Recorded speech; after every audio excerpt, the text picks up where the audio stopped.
everybody. Thank you, all of you, that you join us in this amazing BASTE student festival.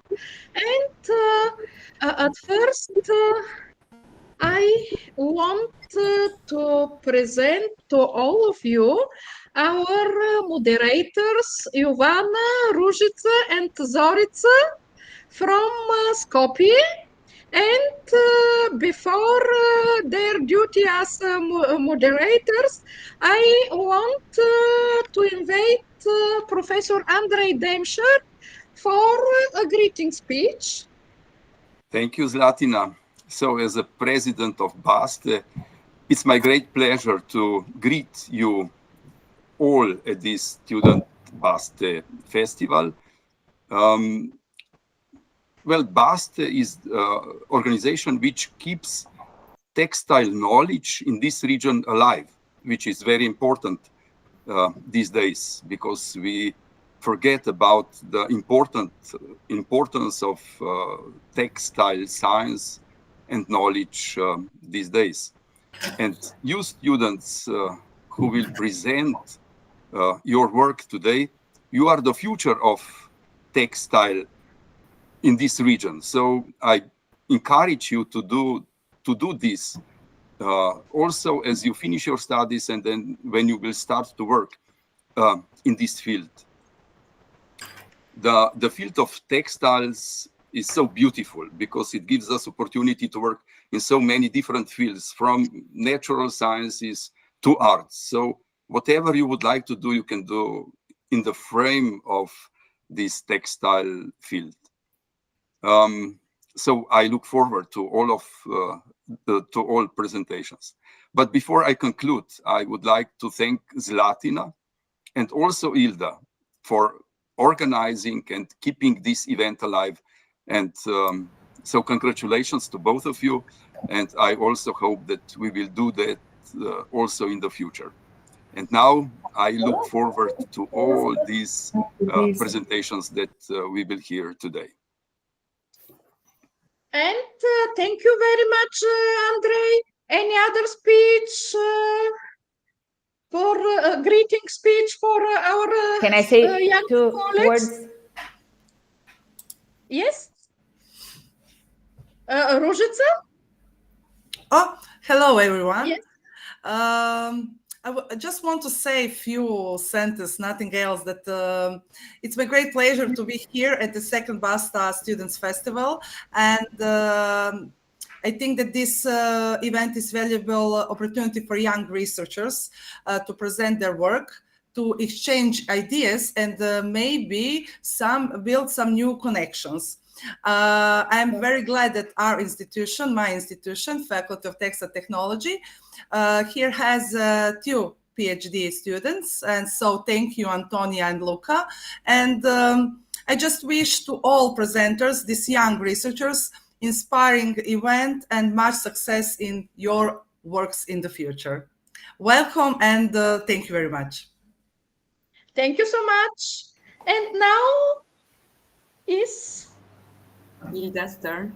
We can start with our young moderators. Zlatina, I just wanted to say a few words. Oh, thank you. Because I had an interruption. First of all, I would like to thank you all the students for their participation.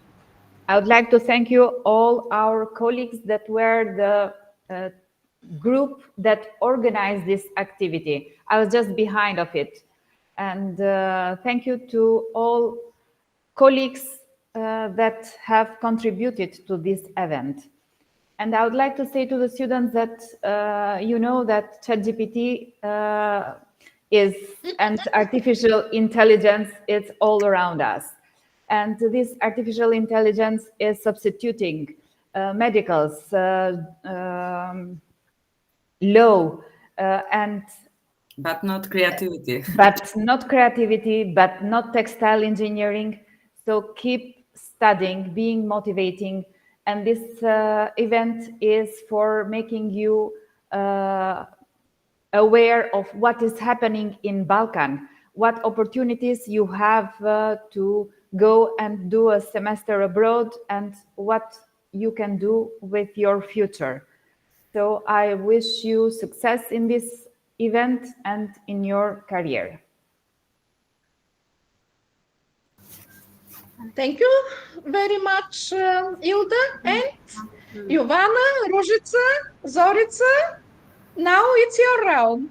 Okay, thank you. Hello, everyone. I'm Zorica. I'm one of the moderators today. And I think we can start with presentation. The first presenter is Stefana Milosavljevic with the presentation titled Yarn Design Strategy for Improving Comfort and Sustainability of Knitted Fabrics. Stefana, you may begin. Hello, everyone. I'm apologizing to work, so I'll be a little quickly because I have to back to work.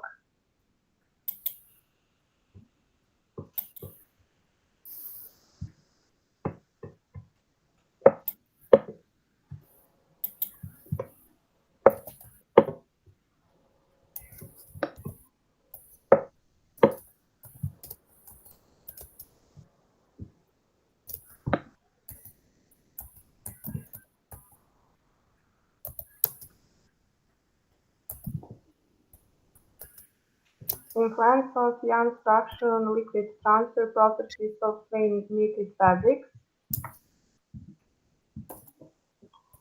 This ability of a textile material to transfer liquid can be influenced by the structure of the textile material, yarn parameters, and fiber properties.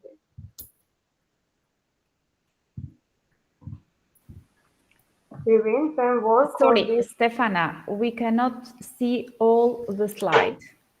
Can you push Okay. the right button to make it larger?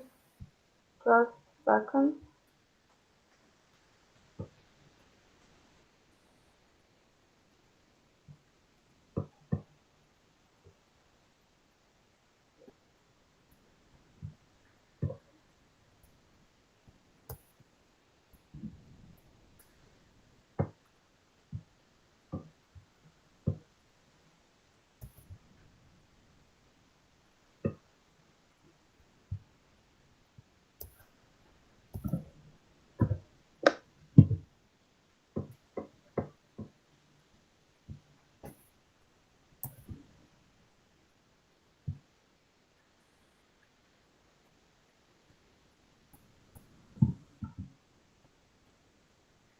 This is okay? No, we don't. It's the same situation. I don't know if Snezana is near to you that can help you. I'm at home. Okay. Because I have a swelling on my face because dental surgery, so I can't be of any help today. Then we just keep on continuing. I think yes.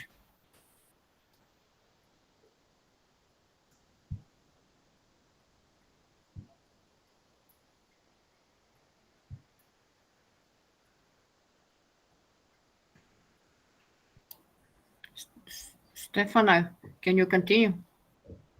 Yes. Just a second. Please proceed, Stefana.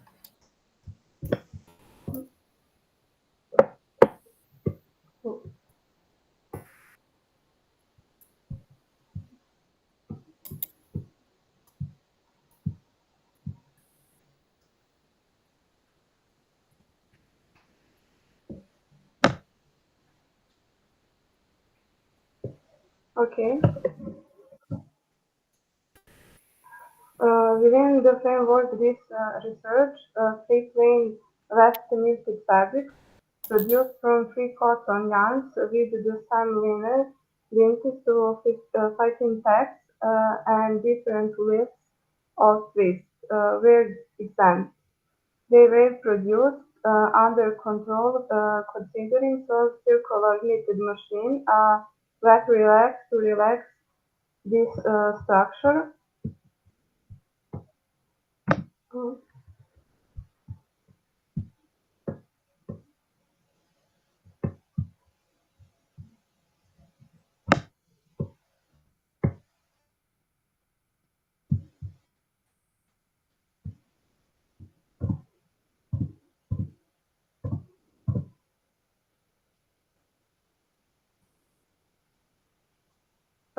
Here we can see structure characteristic of knitted stencils, and here we can see simple of knitted.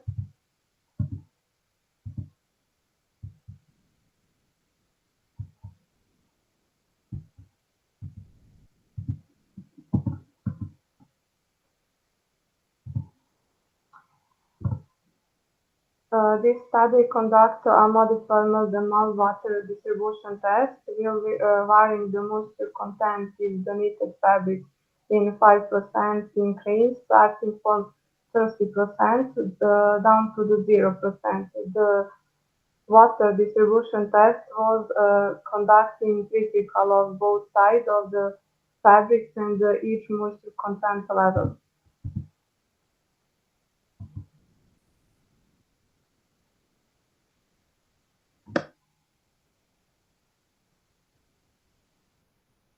Maybe there is a technical problem with full screen presentation. Okay. Let's continue.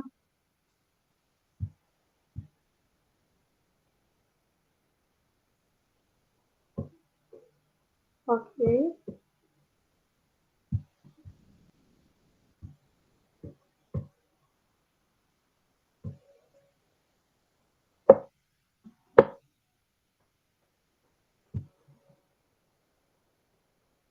Considering the water transferability and increase in the ability of transfer liquid is observed when the moisture content is knitted fabrics in about 10%.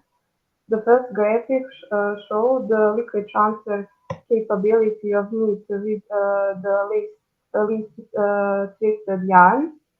It can be seen that the water retain capacity changes with the different water content in the knit. Slightly heat mass of water containing observed at the water containing 30%, then to the left side of the knit is in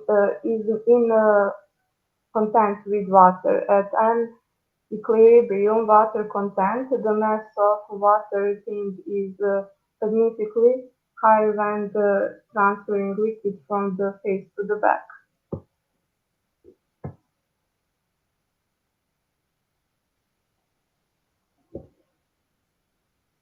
Knitted fabric with medium twist yarn shows that the equilibrium water content, the mass of retained water is the sum for both sides of the knit, with the increasing moisture content in the knit.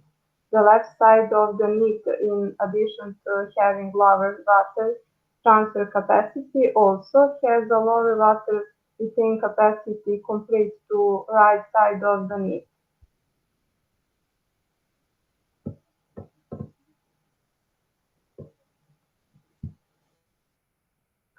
Also, if the knit with the most transfer yarn at equilibrium moisture content, a similar value of the mass on retained water is observed on both sides of the knit. Wind increase moisture content, the left side of the sample free knit retain less water, so that a moisture content about 25%, both sides of the knit retain the same amount of liquid again. When it came to liquid transfer capability, it is observed that when the moisture content is the knitted fabric is about 10%, the liquid transfer capability increases In addition, faster liquid transfer is observed in the direction from the face to the back in knitted fabric made from yarn with the Lawson and medium twist. In knitted fabrics made from the most twisted cotton yarn, faster liquid transfer is observed in the direction from the back to the face. While with an increase in the moisture content in the knitted fabrics, the difference in the liquid transfer capability in or the other direction disappears. Science ability to absorb water is primarily determined by number of functional groups available from hydrogen bonds with water molecules. The observed similar water holding capacity of the knitted fabric can be attributed to their complete structure characteristics. Different is the knitted capillary and macropore geometry resulting from varying yarn twisters where reflect to some extent in the water holding capacity at higher moisture levels.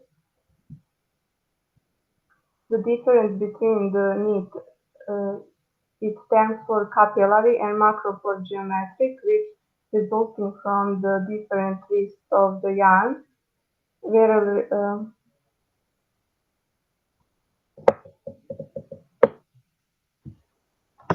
will reflect to some extent in the water retain capacity higher moisture content is the need. Considering that free cotton yarns with different twisted were used to produce plain knitted, the need to include a larger number of yarns that would cover with the twist interval imposed.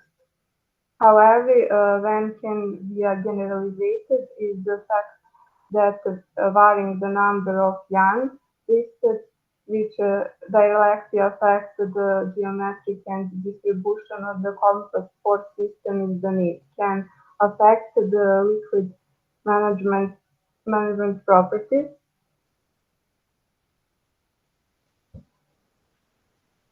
Thank you for your attention.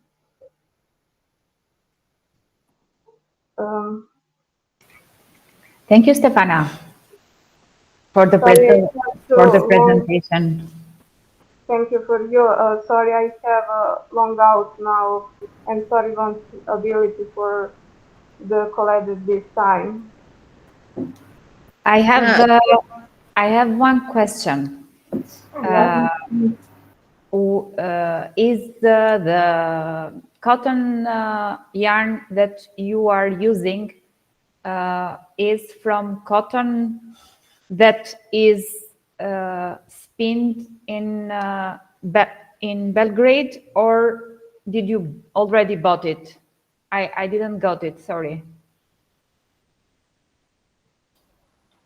Can I answer? Yeah, yes, Nizana. Not from Belgrade. This cotton is not from Belgrade. We don't have cotton. We have to buy all cotton. No. You bought the fiber, but did you spin it in Belgrade or? Yes. So, in Vranje. You have a lab where you do it, or? No, in factory. In factory. You still have factories that are spinning yarns? Still few factories. Okay. Do you try to recycle the cotton fibers? At this. Do you have any project? No, not at this moment. Okay, thank you. Thank you. Thank you. And I'm sorry, ladies, because I'm responsible for the screenshots too. Can you show us the first slide?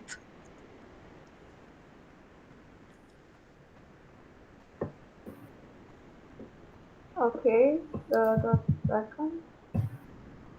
Please. Thank you so much. Just a moment. And I would also have one question, Stefana. Okay. Yeah. So what would you suggest for what kind of applications, for example, knitted fabrics produced from, let's say, cotton yarns with less twist, and what kind of applications for knitted fabrics produced from cotton yarns with more twist? So what would you suggest?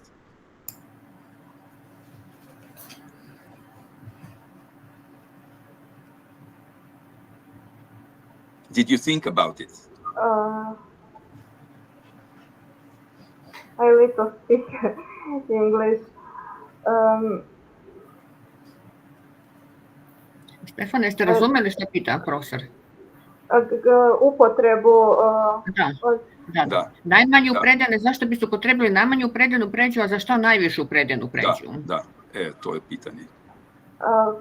Najvišu predenu pređu za neku sportsku garderobu. Aha.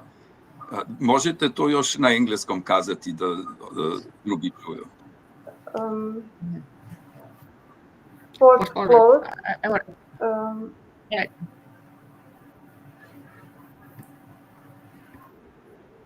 Let me say, Stefana said that the high twisted cotton yarn or the fabric, knitted fabric from the high twisted cotton yarn, she will use for sportswear. Thank you, Stefana. Thank you for you. Okay, thank you. Do someone have more questions for Stefana? Okay, thank you, Stefana. Now we can continue with the next presenter, Fiorella Chevani, that will present the title Bringing Creative Ideas with Recyclable Materials. Fiorella, you can begin. Just a minute. She needs to stop sharing. Present.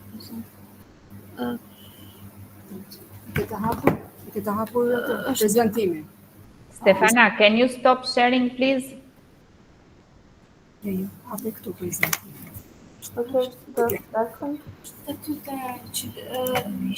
Făcut un PDF. Eu știi imi. Atât edge, eu atât. Full screen.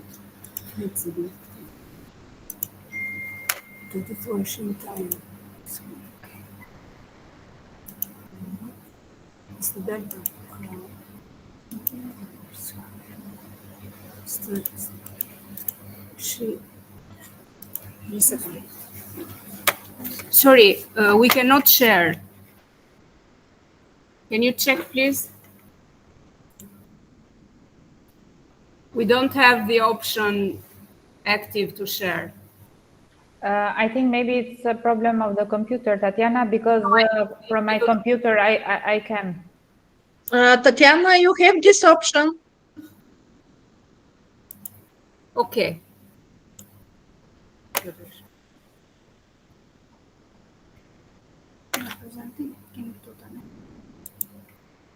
Can you see? Yes. Yes.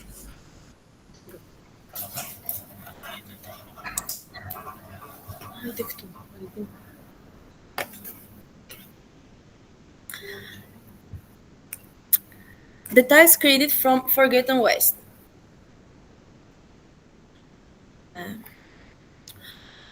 Wood, leather, textile, and beads waste can easily be overlooked, yet they hold great creative value. This project explores a sustainable approach, transforming forgotten materials into functional and beautiful accessories, clothing, and decorative items. By giving these materials a second life, it encourages careful dicing and shows that creativity and sensibility can go hand in hand. The impact of waste wood, leather, and textile waste it's not just useless. Wood slowly breaks down and releases gases like methane and carbon dioxide. Leather leftovers can pollute soil and water because of the chemical used to treat them. All textiles that are not recycled or used it take up space and can also release gases as they decay. In this project, we use wood, leather, textile, and beads. We make useful and pretty things. Wood squares become picture frames and small decoration. Leather pieces turned into keychains, bracelets, and earrings. Old textiles were used for bags and wallets. Beds were used for jewelry. This helps reduce waste and gives these materials a second life. Efficient use of materials reduce waste, minimize environment impact, and maximize research. By a careful meaning that we not only save cost and increase profit, but we also contribute to a sustainable future. Every material notes and making smart shoes today create lasting benefit for both the business and the planet. For years, I have been giving old fabric and second-hand cloth and a second life, turning them into canvas for my painting and creation. Every thread, every color carries a story, a memory transformed into something new. Through my work, I hope to inspire others to see beauty in what is discarded, to value creativity, and to care for your planet. After all, every recycled piece holds a spark of imagination waiting to shine. So.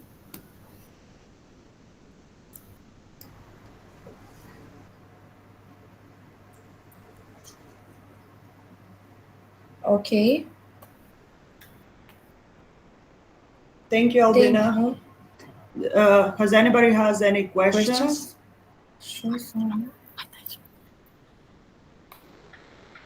Well, yes, I would have one question. Yes. Yeah. Where did you get those used materials, let's say? At the CAD/CAM laboratory.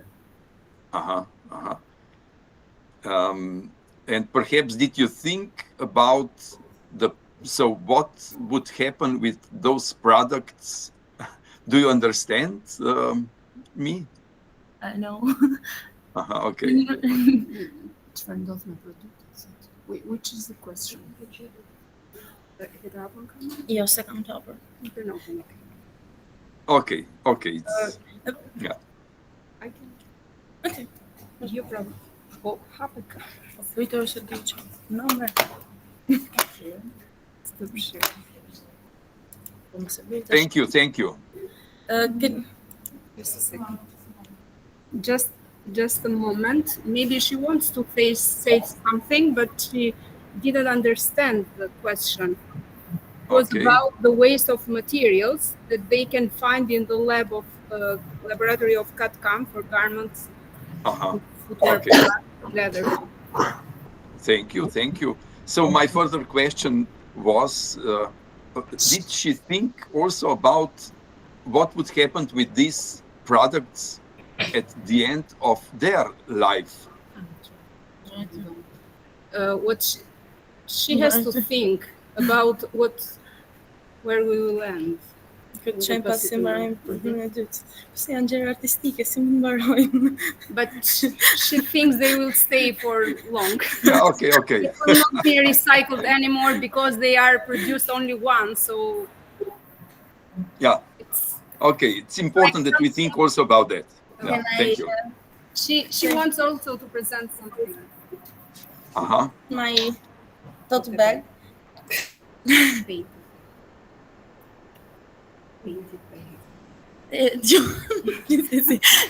From I paint this. Do you sell those objects that you create, or do you sell them, or is it just for? I know. No. Sometimes, but I hope in the future. Okay. Yeah. If you want, I make it for you.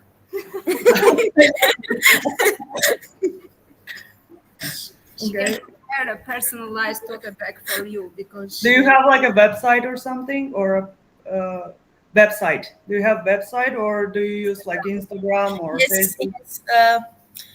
If you want, okay, Soles. She can write here. Okay. You can write the name. Okay. Here. You can write on the screen. Right here. Questo viso posto Ok. Sorry. Questo viso posto Albina. Ok.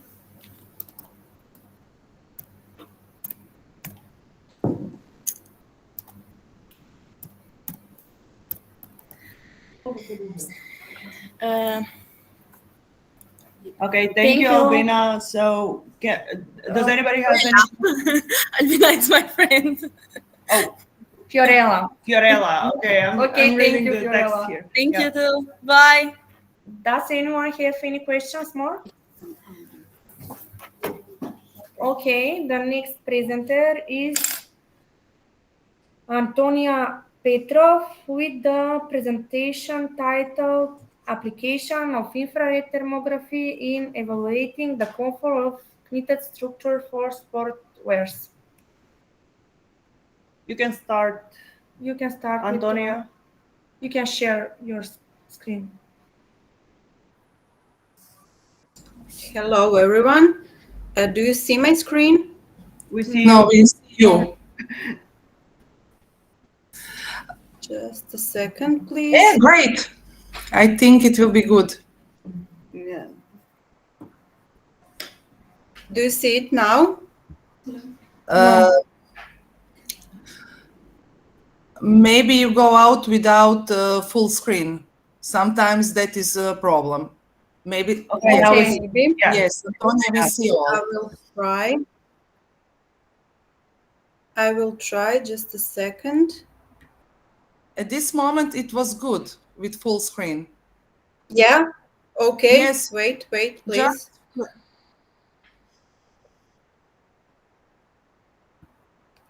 Like this? no, yes, this Do is you great. see it? Yes. Yes. Okay. Hello, everyone. My name is Antonia Petrov, and I come from the University of Zagreb, Faculty of Textile Technology. And today I will briefly present my research on how infrared thermography can be used to evaluate the comfort of knitted sportwear materials. This is a short overview of how temperature and moisture behave during physical activity and why this matters for athletes. Before I begin, I would just like to briefly walk you through what I will cover in this short presentation. First, I will explain why sportwear is so important when we talk about thermoregulation and comfort. Then I will describe the main problem, why traditional evaluation methods are not always enough to understand what really happens to the athlete's body during some kind of exercise. After that, I will introduce infrared thermography as a simple and objective solution for observing these changes. And I will also say a few words about the materials used in my research, and then I show how the thermographic measurements was performed. And finally, I will share 3 thermograms that clearly show what happens before exercise, immediately after, and 10 minutes after the exercise. So the idea is to give you a short and clean overview of how thermography can help us better understand comfort in sportwear. Okay, sportwear plays a very important role in helping the body regulate temperature during some kind of physical activity.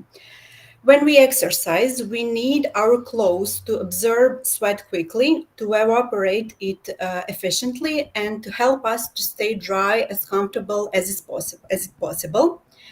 The choice of fiber and especially the knit structure strongly influence how comfortable the athlete feels. So for this reason, understanding the thermal behavior of these materials is essential. During the physical activity, the body naturally produces heat and sweat. Different knitted structures behave differently when it comes to heat and moisture management. However, the most traditional evaluation methods cannot show what is happening on the body in real time. So we need some kind of objective method that can capture these dynamic temperature changes as they occur. Infrared thermography is very useful in this context. It allows us non-invasive measurements of the temperature on the skin and clothing surface.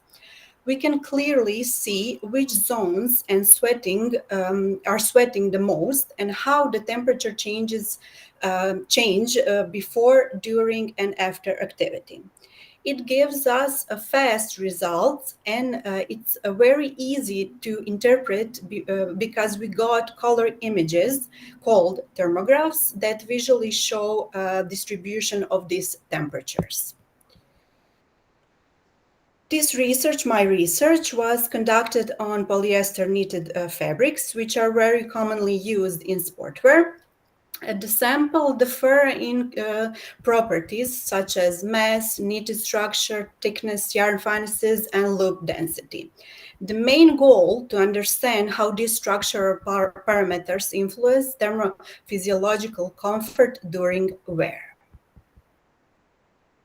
In this study, thermal imaging was performed at 3 main points: before activity, immediately after activity, and 10 minutes after finishing the activity during the so-called rest phase. This gives us a clear picture of cooling process, sweat evaporation, and how the body returns to the thermal balance. On this slide, you can see all 3 thermograms that were captured during the measurement. On the left side, I will now briefly walk you through what they show. On the left side, the first thermograph, taken before physical activity, represent the baseline condition. The body is not yet warm up, and the temperature across the surface and on the t-shirt are quite evenly distributed. You can see that there are not visible hot areas or sweating zones, which is exactly what we expected before exercise. The second image to the right, the second thermograph showed the situation immediately after the activity. Although the body is producing a lot of heat at that moment, sweat on the skin and on the t-shirt begins to evaporate, and this evaporation cools the skin. Because of that, the temperature in certain area drops, and we can easily identify the zones of the most intensive sweating. Finally, the third thermogram was taken 10 minutes after the end of the activity. By this time, most of the sweat has evaporated and the t-shirt has started to dry. The body is slowly returning to the thermal balance, and the temperature begins to increase again towards the value that has been before the exercise. This recovery phase illustrates how different materials manage moisture because because fabrics dry faster. That allows the body stabilize the more efficiently and regains comfort sooner. For the conclusion, we can say that infrared thermography is a very useful tool for evaluating thermophysiological comfort. It visually shows sweat zones, cooling, and the return of the body to the balance. The structure of the knitted fabrics strongly affects heat regulation, moisture management, and overall comfort during activity. Understanding this relationship helps in designing more functional, breathable, lightweight, and quick-drying sportwear for the athletes. And thank you for the attention. And if you have any further question, feel free to contact me on this email. Thank you. Thank you, Antonia. Does someone have any questions? Yes, I would have a question. No, Hilda, please start. No, start, Andrei. So I would just like to know, did you use different fabrics? So did you compare different fabrics also? Every material that we used was from polyester, but in different, for example, polyester and combination with elastan, or combination full 100% of polyester, but with different, for example, mass for fineness or something like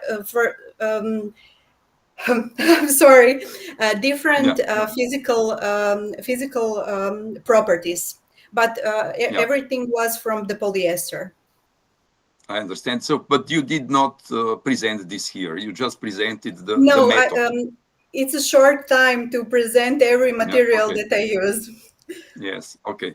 But perhaps just one finding that you found while you were comparing different fabrics. Is there something very interesting that you found out? I think that the polyester for now, 100% polyester presented like the best one, 100% without elastan or without any other fibers inside of that material. I think that 100% polyester is the best for this sportwear material. Thank you. Perhaps just one thought that perhaps you can cooperate with Stefana Milosavljevic from Belgrade, who did the research on twisting twist yarn on a twist of yarn. So this would be interesting. I'm open for everything. So thank you for advice.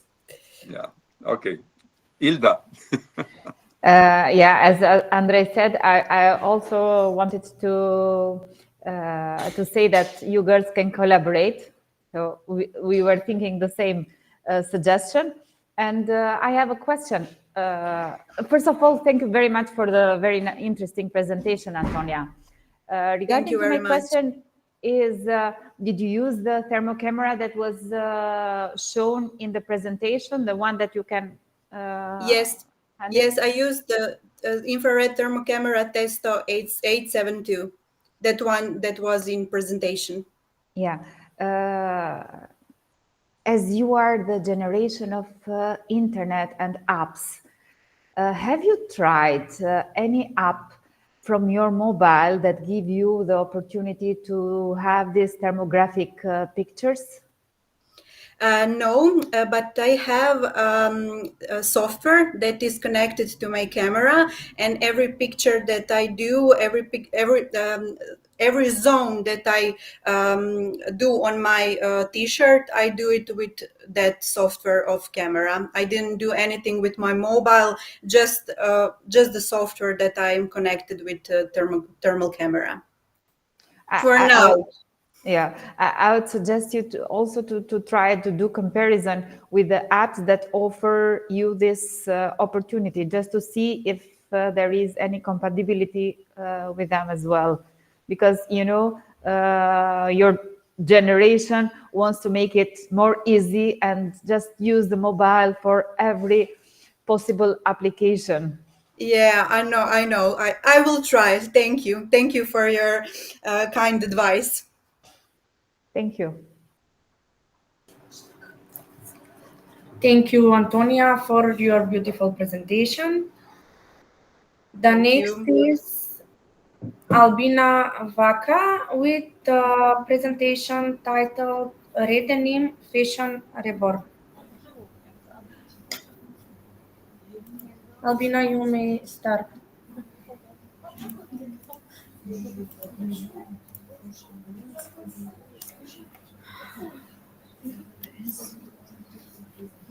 Hello everyone, I am Albina Vaca from Albania. I'm gonna present you my project idea about recycled denim, upcycled denim, and different applications about this.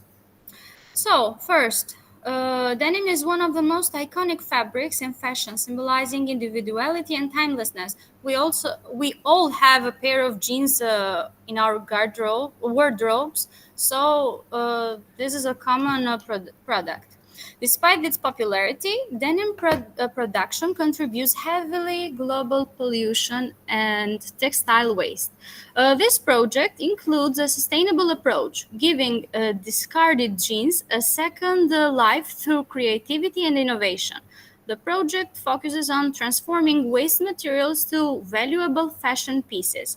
It promotes conscious design and the idea that fashion can be both stylish and sustainable. But denim industry consumes vast amount of water, especially during dyeing and finishing processes. Harmful chemicals such as indigo dyes, bleaches, and softeners pollute rivers and soil. Fast fashion trends have accelerated the production of low-quality jeans that end up in landfills. Millions of tons of denim waste are generated each year, contributing the environmental degradation. But what can we do? Upcycling. Upcycling means transforming old or discarded materials into new, higher value products. Unlike recycling, which breaks materials down, upcycling preserves their quality and character. Used denim can be reimagined into modern, creative, and functional garments. The process reduces textile waste and saves energy and resources. Upcycling encourages designers and customers to think creatively about waste and sustainability. Zero waste design philosophy. Zero waste is one of techniques which I have used in both of my creations. So that's why I've write something here. The zero waste design ensures that every piece of fabric is used efficiently. Designers rethink traditional cutting patterns to minimize leftover scraps. Techniques such as patchwork, modular construction, and draping make full use of every piece of material. Imperfections and irregularities become part of the garment's unique aesthetic. This philosophy reflects respect for materials, craftsmanship, and environmentally responsibility. But what is shown in my project. This project explores the sustainable transformation of discarded denim into innovative and functional designs for body and footwear. In an area where the fashion industry generates significant textile waste, this project aims to demonstrate how creativity and responsibility can merge to give new life to what is often considered waste. Here you can see a part of my work through years. I've started creating with recycled or upcycled denim since when I was 18. I've worked with different products and projects about upcycling. First, I didn't know exactly the importance of recycling, but when I started university here, I learned about the fashion industry and the amount of waste it causes every year. I want to say that organizing campaigns for collection various denim materials would raise citizens' awareness to recycle more and reduce pollution on planet. Furthermore, recreating garments from old denim would be more cost-effective and would bring forward creative and futuristic fashion trends. And this is what I've done through these years. Now I'm going to show you some of my works in different competitions or projects through those slides. Eco Fashion Show 2022. It was I can say the first big project for me in which I realized this kind of dress with old denim. I brought them in the second-hand stores, and I made this product. Then, Student Sustainable Exhibition 2022. As a part of and as a student of the textile and fashion department in our university, I've realized this jacket with bikini or sunbathing suit, and I have redesigned the wedding dress, bridal dress, changing the upper part. Then handmade corsets. I can say that this is my favorite part because I have done the first corset. It is with recycled denim, and the second one I have used the zero waste technique, in which I have used each piece of denim, and I've recreated a new fabric. Then I created that corset. Then from sketch to product. As a fashion designer also, I have done different sketches or for different collection, but I decided to realize that product using old fabrics, old jeans, especially denim, and this is the result. Next, this bag is made with my husband's old jeans, combined with old pieces of poplin, and I realized that bag. When I was 18, I realized those 4 or 5 bags with 100% recycled denim, and also I used the zippers or metallic rings, everything from old clothes. I can see that this round bag has inside my school books copper tin to give it the bag structure. Then the final project in which I am working on for another project, which is Digi4 Wearables, consists on redesign, reuse of old pieces to make new things. It was my first time I designed footwear using upcycling, especially jeans or denim, and this was the result. Thank you for your attention, and I want to say I'm very happy to share my thoughts, my work throughout these years, and I hope you like my works. Thank you. Thank you, Albina. Does someone have any questions for Albina? I have. So, Albina, thank you for your presentation. Where do you get your denim fabrics from? Well, as I said, here in Albania we can find how can I say, because no, sorry, second-hand stores in which you can find very cheap clothes. For example, when I realized the project for the eco fashion show and sustainable exhibition, I bought about 10 pairs of jeans, and the amount was about 10 euros, something like that. And I had too much material to make different projects.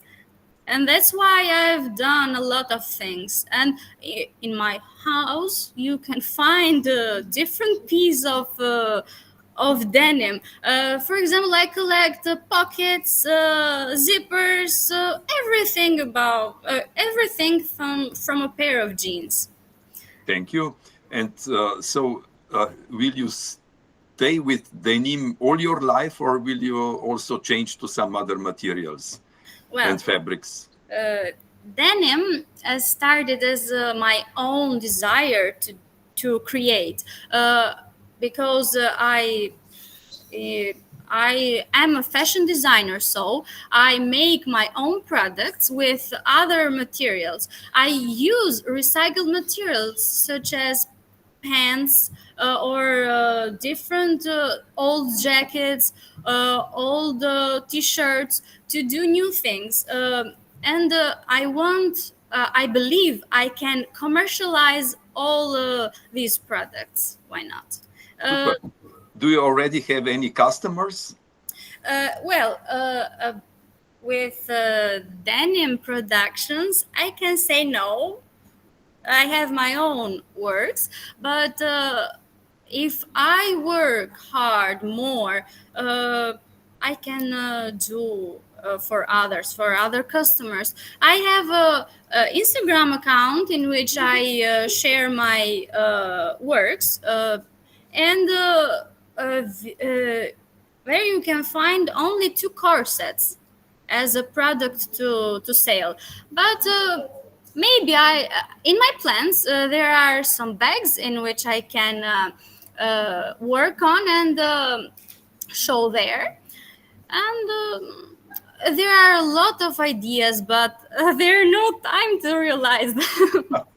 Okay, so I wish you that you will have time to realize all those ideas. Thank you.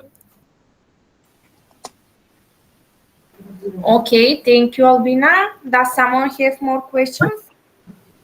Yeah, yes, please. My name is Stavas, is not, this is Dami. Albina, I would like to congratulate you because you found a very interesting material. Jeans are everywhere, so you will find waste material to recycle. And also, even if it comes from different brands and different production batches and things like that, they have a common characteristic. So I find really very interesting that you have chosen denim for recycling. It's very interesting. Imagine if someone chooses, for example, t-shirts to recycle. There are a million of them with different colors, different styles, and so on. It's very difficult to create a trend, a fashion object. Now with denim, you have a very nice infrastructure, a very nice material, even from different batches, different companies, different countries. They have common characteristics. So it's really very interesting, and I believe to this work you do. And I believe that you will have really a future if you go on and work on this on another scale, because it's a different thing to have a product, to have a, let's say, a small production unit to support the market. So I was really very happy to see that you have chosen a very good material for recycling. Very nice. So I wish you all the best in the future. Thank you. Thank you.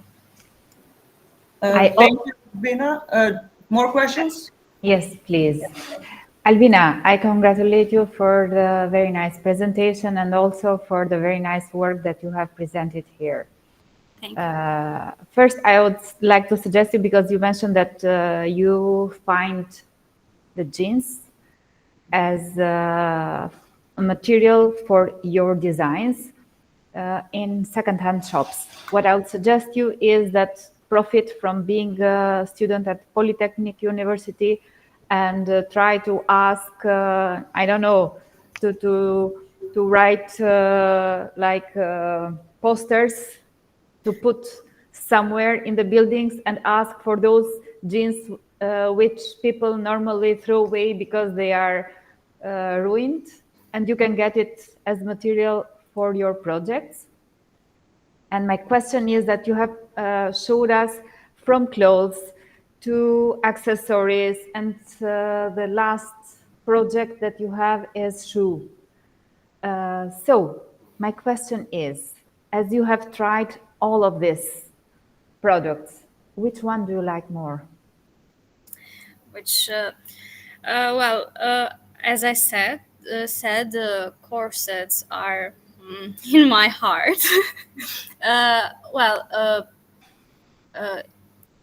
I can say that bags are very interesting, and other clothes which we wear every day, but shoes, footwear was a new experience for me and was very interesting.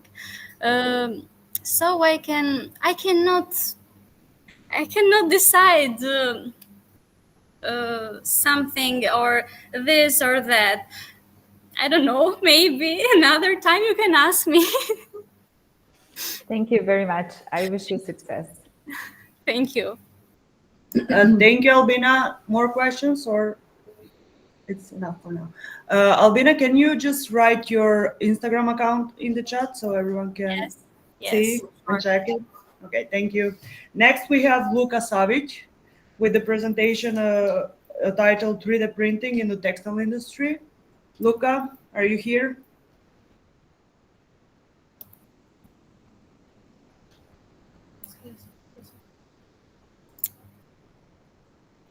Luka? It's here. Okay, you can start now. Thank you.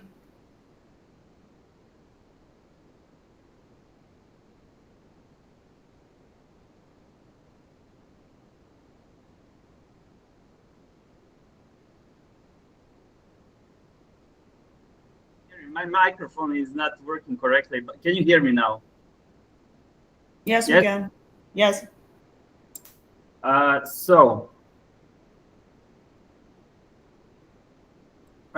going to talk about 3D printing in the textile industry. So from 3D printed screens to direct printing on the fabric. My name is Luka Savic. I come from University of Zagreb, Faculty of Textile Technology, and I'm going to show you what I have done in my lab. So what's 3D printing? So 3D printing is an additive manufacturing where you can see that. Did the slide change? Just a sec.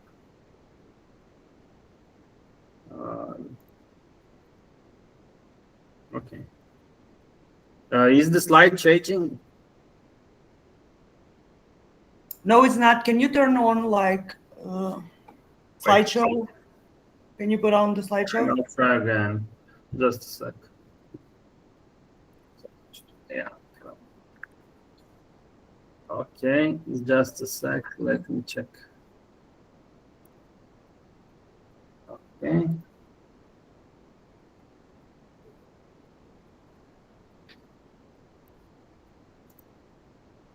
Okay, can you see it now?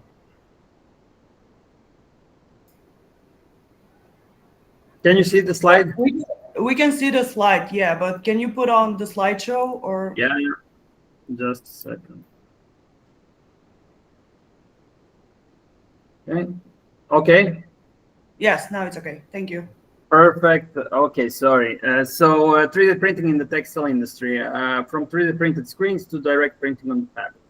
So what's 3D printing? 3D printing is an additive manufacturing where it's a process of creating three-dimensional objects by depositioning material layer by layer based on digital models. So there's two key technologies that are used for 3D printing. It's FDM, fused deposition modeling, and stereolithography. So I'm going to talk more about FDM because that's the one I've used.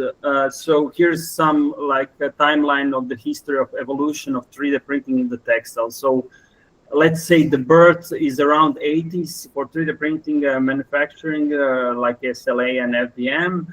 2000s, it became more in rapid prototyping with textiles, but true integration in the textile and fashion industry came in 2010s up until today. So what's the most important today is recycling and have this sustainable manufacturing of 3D printed materials where you can reuse the old material that's been already used in 3D printing.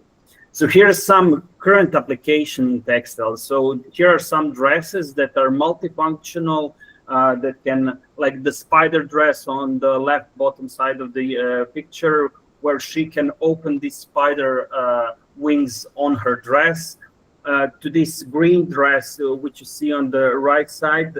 This is something similar I've built. I mean, it's the same I've built in the laboratory. It's in the hand. You can see in the hand how it matches the hand movement. It's like a woven fabric that can, but it's plastic that can go how much you move your hand. It's gonna go glide around your hand. And here are some other dresses that are completely 3D printed. It's completely 3D plastic, and all the parts on the dress are 3D printed. So it doesn't have fabric at all. It's like 3D printed plastic fabric. So what I've also worked on is this traditional print screening, which I wanted to make in 3D printing. So print screening is when you use emulsion on fabric, and you can make some designs that you want to print on your t-shirt, on your dress, or anywhere. But it takes time. It needs emulsion, which can be used multiple times, but it gets broken and it has its own problems. It needs UV light. It can have its damages in the process of making these printing screens. That's why I wanted to use the 3D printing in this technology. So the real question was, can you 3D print TPU screens that are flexible, reusable, and more sustainable than alternative for textile printing? So which technology to use? So this is what I said in the beginning. There's this photo emulsion technology, SLA, and FDM, which is 3D printed TPU.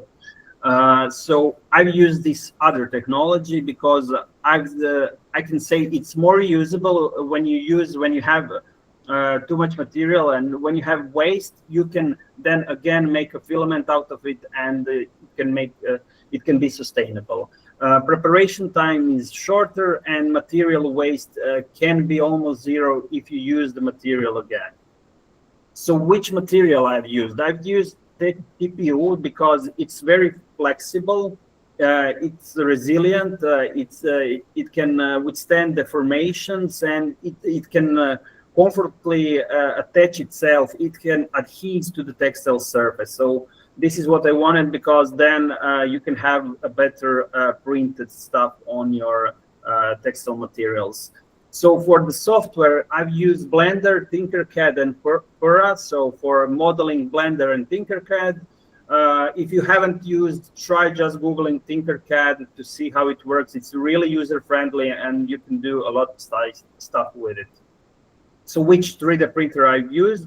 I've used Thermon D1. It's a classical 3D printer that anybody can buy. It's not that expensive.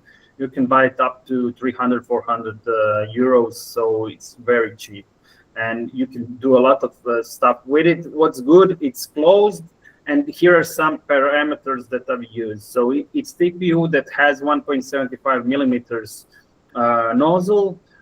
So the bed temperature was 60 degrees, and the printing temperature was 228 degrees. So I'll show you now what we did. So we made these TPU screens. On the first down left image, you can see where we use Tinkercad to make these screens. It's from our faculty logo. So we have two screens, for one color red and one color black, because that's our faculty logo main colors. But I've played with other colors as well as the special effects with this glow-in-the-dark spray. So on the right side, you can see how we used it on the bag, to print it on the bag with the textile markers, and it showed really good quality with this TPU. So we can say that we achieved the TPU screen just by 3D printing. So we're really happy about that. So it showed that the print quality is good. We could use it multiple times with different colors, like you can see on this right image, and it's durable. And it has this industry relevance because you can fastly prototype different patterns and different designs. It's cost effective, and you can reuse it. And the material you use can be 100% recycled polymers. So what else we as well did is direct 3D printing on the fabric. So here are some principles how it works. So polymer fabric interface. Here we have this polymer deposition. This means the head of the 3D printer is printing on the textile substrate. So on the bed of the 3D printer, we put textile, woven, and non-woven, or any other material, and we print directly on it by putting a bed around 60 to 70 degrees, and then we print material. This is TPU as well. On the material, we can see these flowers on the right side, which were printed directly on the fabric, and it melted into the fabric, and it stayed attached to the fabric even after some trying to get it off, or to use it and to fold it and things like that, just to see how durable it is. It needs more specification and more testing for it to change to other materials, because I would like to try other materials as well. But TPU is good because it's flexible, almost like the fabric. So what we managed here is a sustainable and industry perspective, where we can do with our material that's almost 100% recyclable. We can do print screens, we can print on the fabric, and we can even make dresses out of the 3D printing materials. So this is probably the future that is gonna come, and it's going to be more and more precise. With each year we have new 3D printers which have precisions, lower and lower precisions, with micrometers coming with the special industry printers.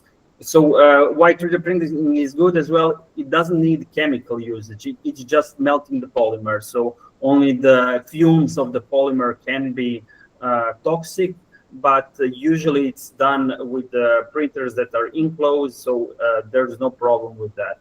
And it can be used anywhere, from packaging, ceramics, automotive industry, textile industry, but it's the future. So in the conclusion, I can say that 3D printing in textile engineering is the sustainable and future type of research.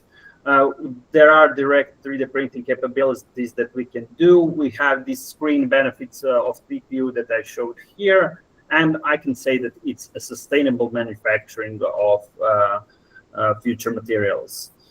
It bridges the gap between digital design and textile production. So it's offering this innovative solution for sustainable and customized manufacturing.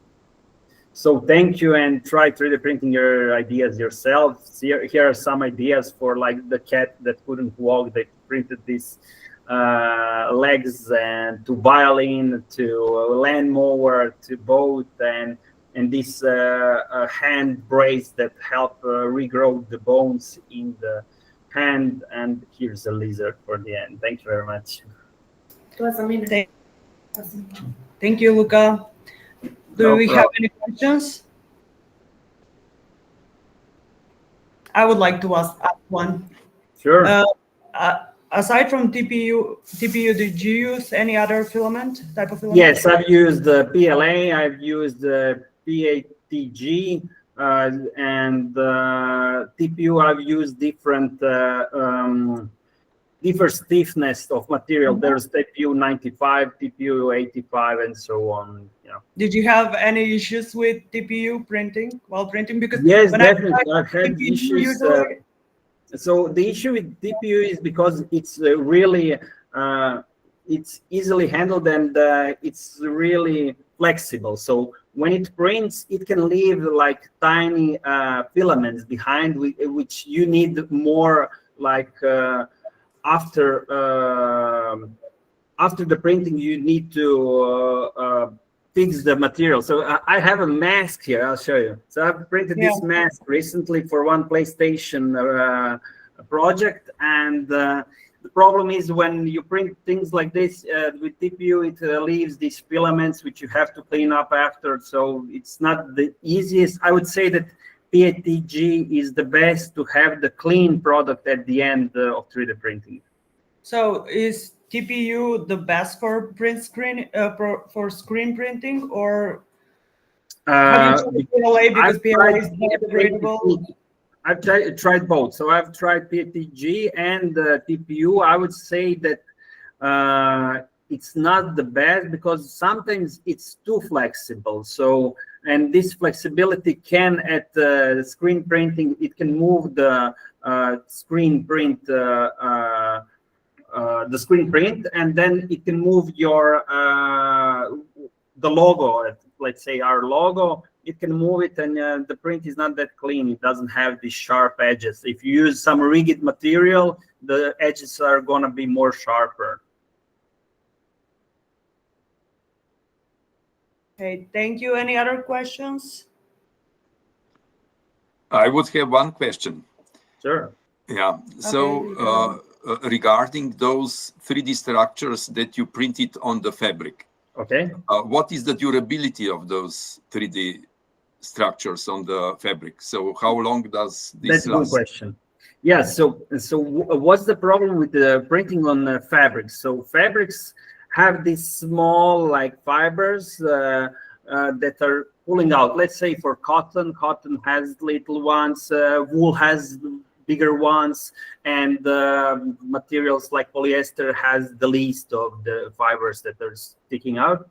And what's good with let's say cotton is because the 3D print will hold on these fibers, and it's gonna have more structural strength to stay on the fabric, while the polyester won't have the same strength. With polyester, you have to have higher bed temperature, so you can melt the polyester just to soften it a bit, so it sticks with the printing TPU. And then I've managed to make this quite stiff holding of the printed material and of the substrate, let's say fabric, and it was quite flexible, and I can say it would withstand the whole day of using. And I haven't tested on cleaning in the washing machine, but probably that as well. Yeah, thank you. So from sustainability point of view, this is something that it should be carefully designed and so on. So, you know, that these 3D... Yeah, the main thing is that we used also recycled PLA, let's say.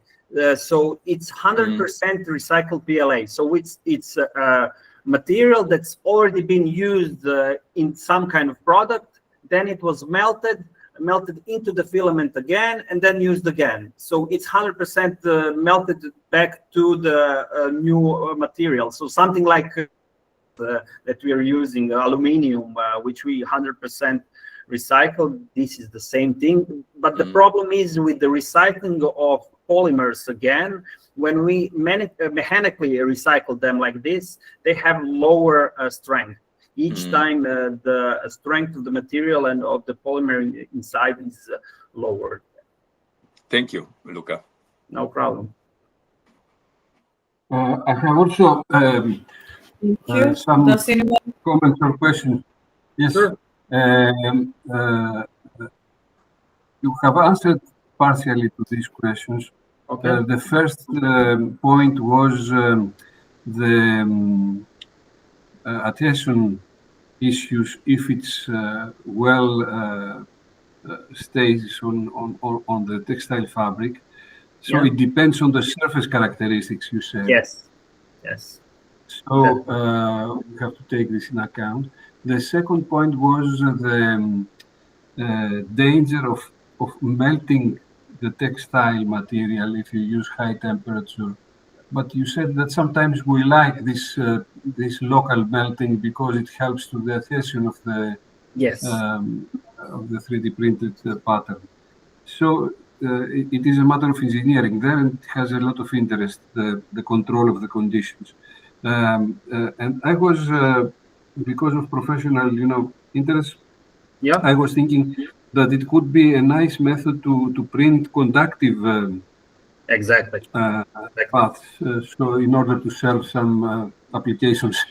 Okay, I can give you a quick answer to that. So there are filaments that have carbon inside them, and they are conductive. So when you print the carbon, so PLA with carbon nanotubes, let's say, it can be a conductive filament that you're printing directly on the material. But what's also good is that because the head is not on the material, so the head is 228 degrees, but it's half a millimeter above the material, and it won't melt the material because it's going too fast to melt the material. So it will only melt the filament inside, and the filament that's depositing on the material is around 150 degrees, and it doesn't melt or burn the material. Okay, yes. Mm-hmm. Okay. Very nice. Okay, thank you very much. Thank you.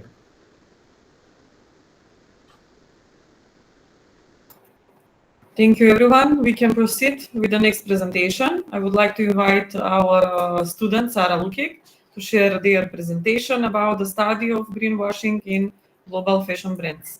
Welcome. Thank you. Hello, everyone. I would like to present today's representation.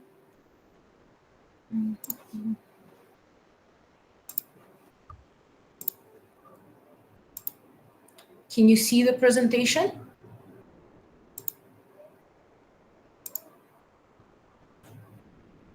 Yes. Perfect. Thank you.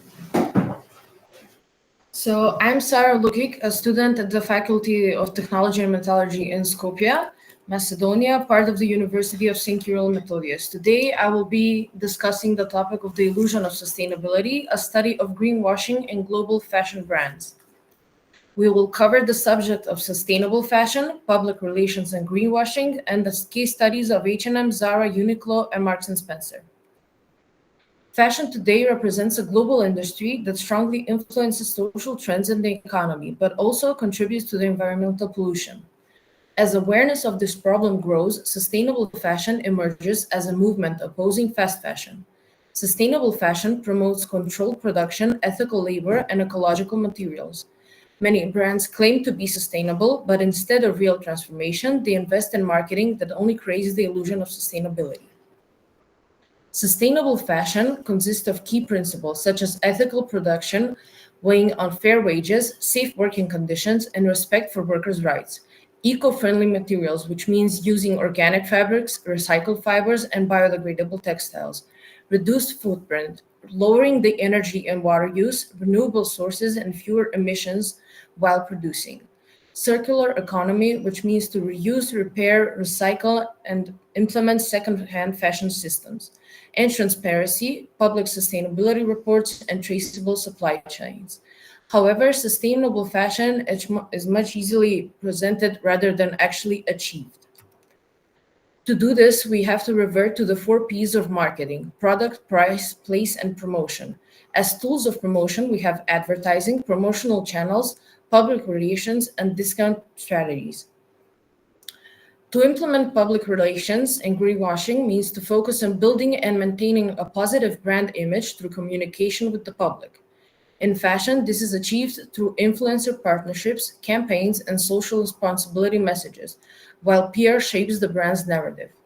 However, PR can also be used to manipulate public perception, presenting brands as eco-friendly while they're not, a practice known commonly as greenwashing. To analyze greenwashing, I've implemented 4 case studies. The first is on H&M following their conscious collection.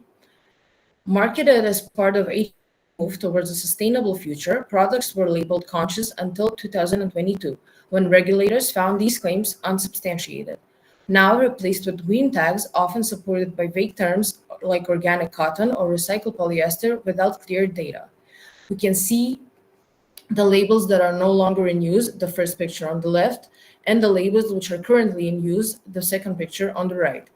Also, in H&M's conscious collection, I found that they use the same term for different material compositions, misleading the consumers, such as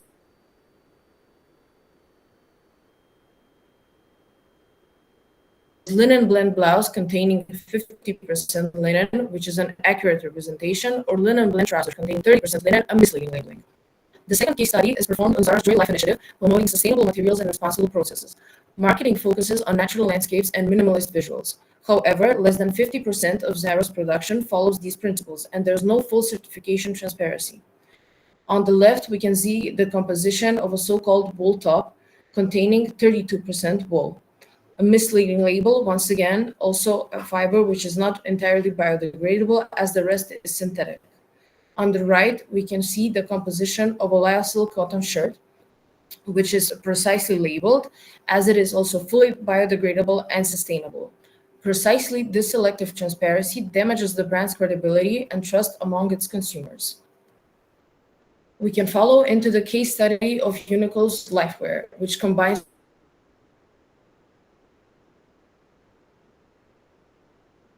practicality, functionality. They use recycled polyester for plastic bottles and innovative low-water fabrics, focused more on technology and long-term impact rather than on green imagery. The recycling initiative started in 2006, and by the 2017 year, they already had 65.9 million garments collected and reused. Here, we can also see a full transparency on their site, as you can see that the pocket lining and the outer shell is also made of 100% polyester, while the same polyester is recycled fabric. They have a target. They're currently at 70% of the 90 emission reduction rate by the 2030 year, and they also want to achieve 100% renewable energy in stores by 2030 as well. The last case study is performed on Marks & Spencer's Plan A. Launched in 2007 with the motto, "Because there is no Plan B," the Plan A registers measurable achievements. They have 10,000 tons less packaging, 40,000 tons less CO2 emissions, 37 million bottles recycled into polyester, 625 million pounds total savings since the launch of the campaign, and 100% of the cotton now comes from sustainable sources since 2019. Still, not all products follow Plan A. For example, here we can also see misleading labeling, such as this wool blend jacket, which contains only 14% wool. This leads us to the conclusion that in modern marketing, the image is still as powerful as the product itself. Greenwashing manipulates consumers through selective transparency and eco-language. Brands like H&M and Zara often present partial truths, while Uniqlo and Marks & Spencer show measurable ethical progress. Misleading through promotion, through PR, harms trust and slows real sustainability. True progress in fashion comes from honesty, accountability, and verified action, not from illusion. Thank you all for the attention.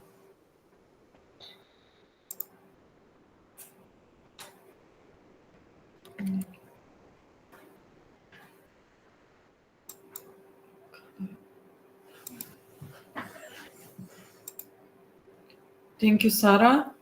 Do we have any question? Yes, I would have one. Okay, welcome. Yeah. Please. So, yes, I see that greenwashing is a big problem today, but not just in textiles, all over different fields of whatever. So, what to do?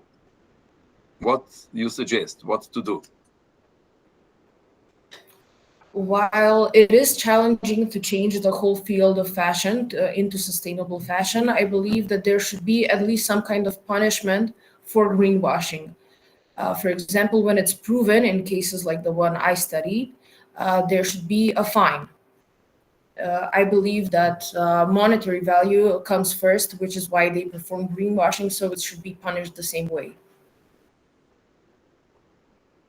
So, punishing, you suggest? Punishing, yes, What, monetary. What about educating new generations in acting differently? Like your generation, for example. My generation, at least here in Skopje, Macedonia, has started a lot of thrift shops, also re-gifting clothes one to another. I've started doing this since I was a kid, simply because we had no money at the beginning, but then it started better for our family. So I would have the t-shirts my sister wore, which were now small on her.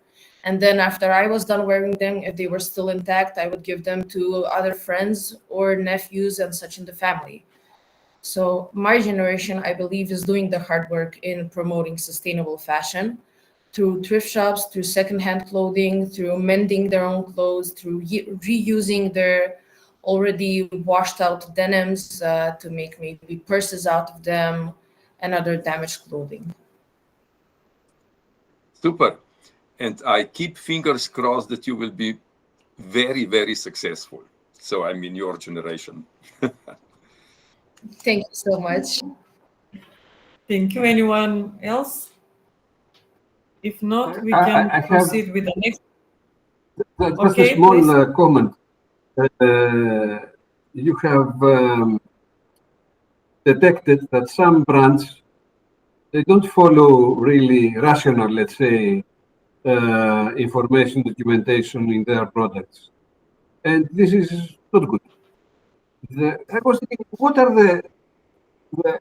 is the possibility to react to that? I mean, should we go to the press and announce? No, it's not possible. We will have troubles. I mean, you have discovered that, look, these brands are not following really rational methods. Is there any reaction way in your mind? What we can do with that? I believe the best reaction would be to raise this concern to the public, seeing as their data is public already, so everyone can see it, but no one bothers to do so. I believe that would be the best reaction. It's a difficult point. It's a difficult problem, and it's not easy. But on the other side, we are really our role is exactly to protect the society, to protect the people, and to indicate what is the good practice. But really, in my mind, it's not very clear what we really could do if we discover something like that. Maybe consumers organizations, maybe there are in every country networks of consumers organizations. Maybe they could use your results. I mean, to make sensitive the public. But it's really a very important issue because behind this lack of information, someone can imagine whatever he likes. I mean, it's a matter of quality, it's a matter of fair manufacturing and things like that. It's very direct what you have done. Thank you very much. Thank you. Thank you. Now we can proceed with the next presentation. I would like to invite Natalia Mladenovska. to share with us their presentation. Natalia, are you here? Hello, do you hear me? Hello. Okay, I will share Please. now. Okay.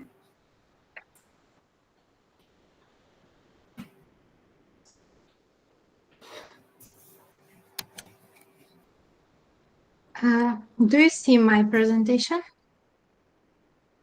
Yes, it's okay. You can full screen.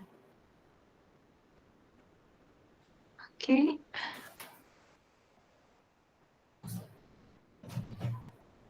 Okay. It's okay now? Because I don't see No. you, I see only Yes, my yes, now it is. presentation. Okay. Hello, everyone. I'm. Natalia, It's okay? can you hear me? Can you put on Yes. the slideshow? Can you put on the slideshow? Wait. Go on the left corner, I think it is. No, right. Right. Left. Go on the, yes, there. Can you click there? Yes. Can you go on the right corner? Down. More right. Right. Okay, here. Down. Down. Just go down and put slideshow. Next to the Zoom. Go down with the cursor. Down. More. Down. No. With the mouse. With the. Okay. What should I do? I don't. Because I see my screen. Close the camera. Wait a minute. Now, can I stop sharing and try again?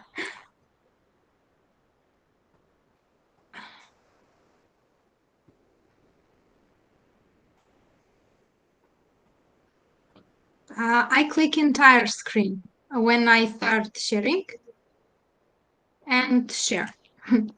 And as we see, I see this is my screen. So I click Go to this. the presentation. Now open slideshow. Okay. Slideshow. Okay. Because we see the slides now, not the. But this? There. Yes. Yeah.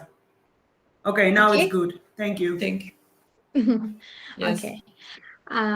So my topic is the sustainable design strategies through digital tools.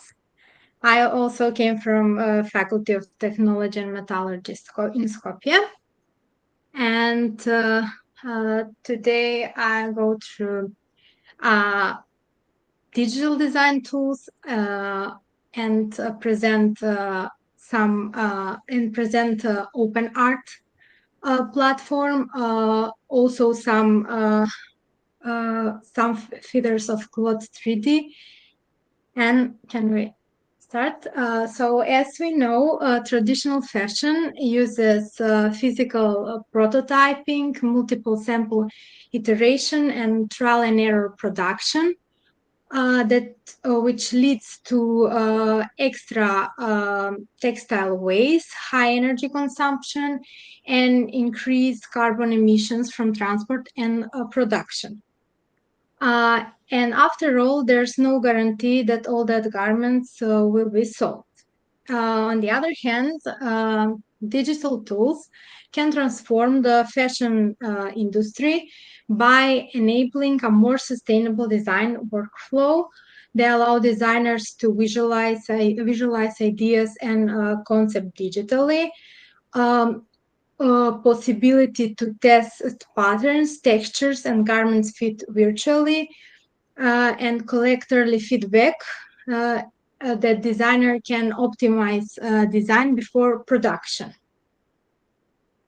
So, what are actually digital design tools? They are software application used to create, visualize, and simulate designs digitally, enable designers to experiment, prototype, and to refine ideas without physical materials, and to support efficiency, collaboration, and sustainability in the design process.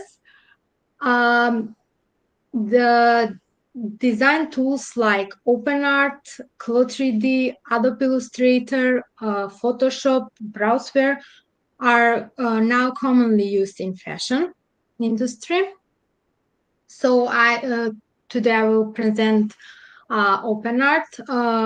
OpenArt is a platform where you can make design with AI. OpenArt help us come up with visual ideas before making the real thing. It allows us to quickly see how our idea will look in different styles and choose the best one. We can share digital files such as prompts, different variation and styles without the need from physical sample shipment. And we can also create digital artworks and images of final products that don't really exist. Furthermore, the digital assets generated through OpenArt can be employed to incorporate sustainability messages, environmental themes, and awareness campaigns. This is my asset that I made on OpenArt. Those images of product that I made don't really exist, but it looks like it's real. And these photos I made with by AI and for the video campaign that I will present later. This is also a sketch that was made also by AI, and based on that sketch, AI can create a photo of a model on the runway. The most important thing when we work on this platform is to write a clear prompt that describe our vision. And something that helped me a lot is the image to prompt feather that is also on this platform. And yes, this is my video campaign.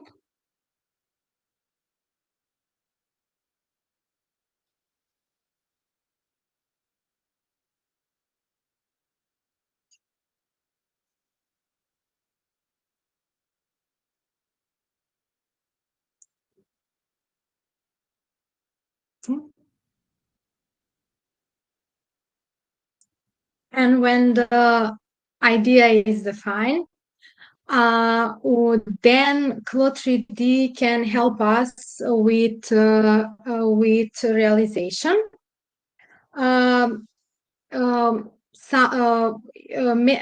Big companies nowadays also implement this platform and specialized packages, training, and custom setup that are available to fit into current production and supply system. There are some features of Clo3D.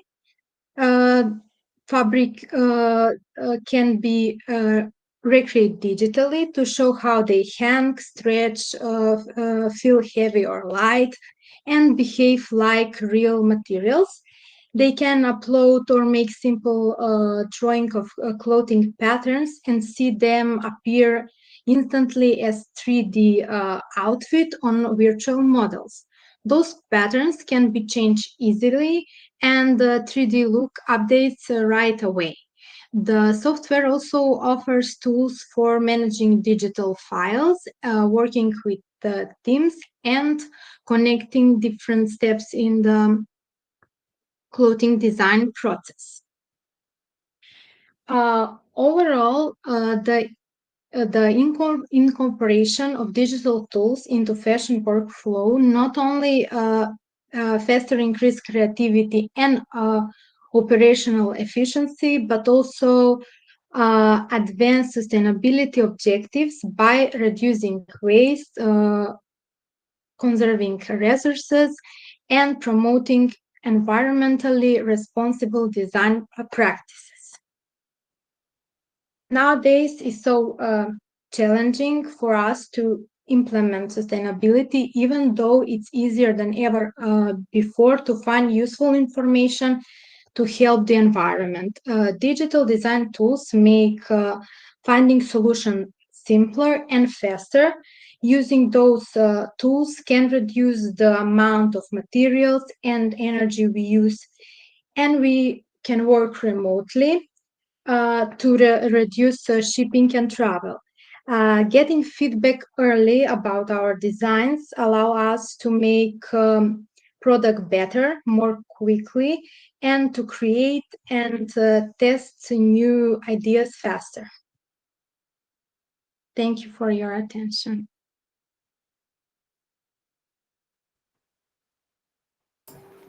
Thank you, Natalia. I would like to invite if someone has any question. Yes. So, Natalia, I wonder, did you succeed to produce any of those items that you generated with artificial intelligence? I don't succeed yet. This is my new project. I recently discovered this platform, and I don't have time and practice. I need a little bit more practice and training to try to produce these products and to find does this really working out. Yeah. So this is what you presented. This could be one of positive aspects of artificial intelligence. Yeah. Thank you. Thank you. Thank you. Anyone else? Look, Natalia, look, your presentation is dangerous for the mental health of people like me in my age. It's really confusing issues. So I like to make clear some things. The initial creative idea you show us a costume of a lady was yours, or it was created by the AI agent after your suggestions? I mean, verbally, you say, look, I want a design for a lady that is open in the front and long in the back, and I don't know what. And it gives you some ideas concerning this realization. It was like that. Yes, I verbal, write. Let's say, description, and it gave you full visual realization. Yes, we need to write full description with all details to generate the idea properly. Because this is new platform, they also made mistakes and need to try some variation. This is normal. This is normal, and this is the reason we are here to operate these platforms and so on. But I mean, I would like to make clear in myself the fact that you start with a verbal description. You say, I want this and this and this and this and this in that color or that style and so on. Yes. And finally, you have a proposal. You say, look, it will look like that. This is the first thing. The second thing is that we have, okay, in this stage, everything is very nice. You can have a very nice visualization with very nice 3D modeling and lighting and shadows and things like that. This is okay. And now the issue is that, that the designer would like to pass to the realization. You have this design, you like it, you look it, and so on, and now you have to create it using fabrics and threads and so on. Your AI agents give you the opportunity to start with aesthetic design and to have finally a technical design, the layouts of the parts and the way you will shoot and so on. Is this a tool like that to pass from the aesthetic design into the technical realization? No, they don't offer technical realization. They need an expert to technically Yes. to make the realization. Yes. Because It's they interesting don't. because we still have a role in this society, so otherwise there should be no role for us.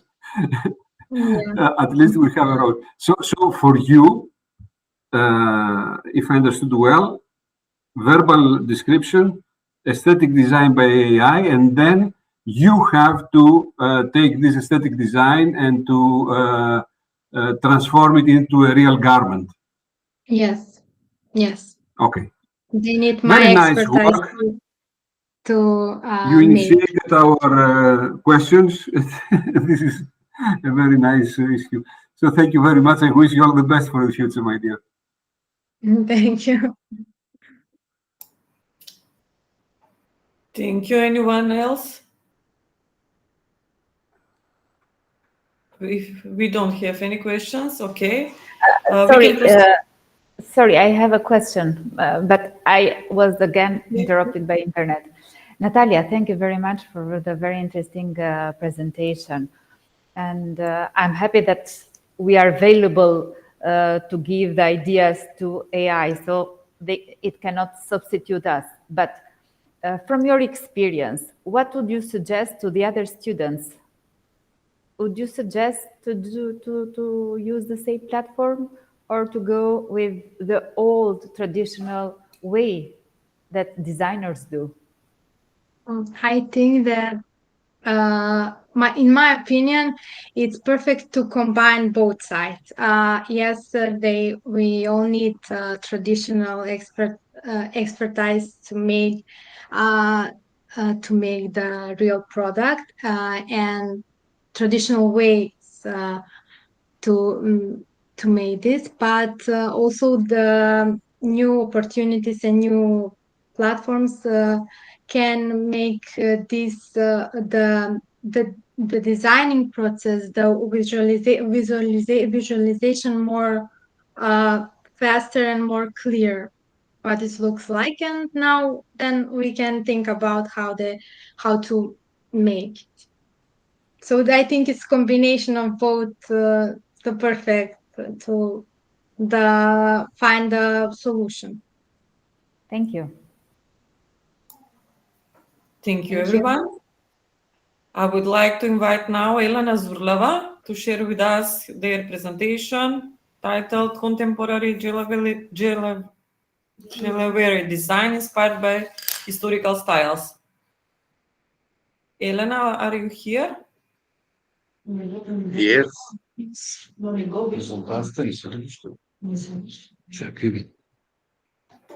Okay, we will share the screen. Да, съм забрал да споделя бързо. Сега как е? Окей. Той ще те излиза. Давай. Ими, що не ги оправихте тези работи? Ми ти кой? Окей.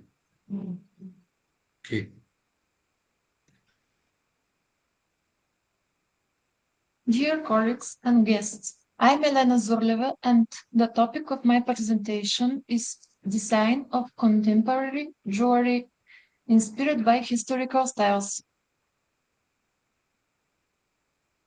The goal of the work is to create contemporary inspiration of jewelry, applying the classical motifs of the observed styles. Four historic styles were analyzed: Empire, Romanticism, Victorian style, and Art Nouveau. The Empire style is inspired by classical antiquity, Greece, Rome, and Egypt. Gold, pearl, and cameos were used. The symbols are world, reed, and eagle, and bee. And the shapes are large, massive, and symmetrical.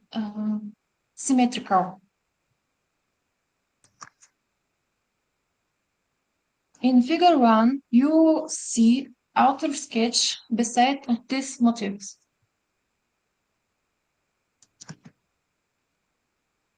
And in figure 2, a demonstration of jewelry, how they would look when realized with the help of AI.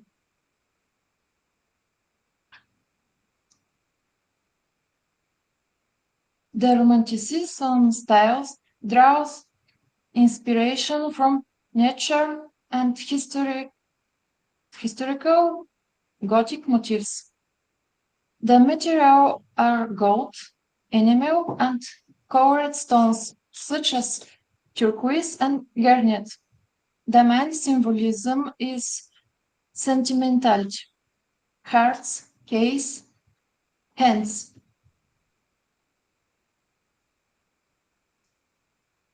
Figure 3 presents sketch inspired by Romanticism.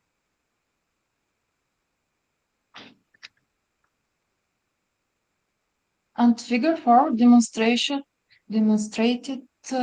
jewelry model, how they will be applied.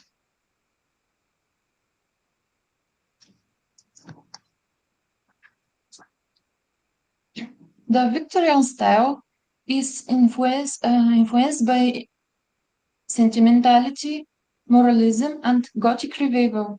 Gold and silver are used as well as colored stones, garnet, amethyst. The shapes are massive, detailed, and complex.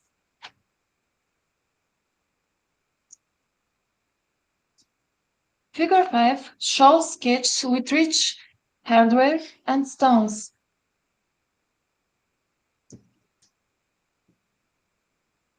And figure 6 demonstration of jewelry, how they would look.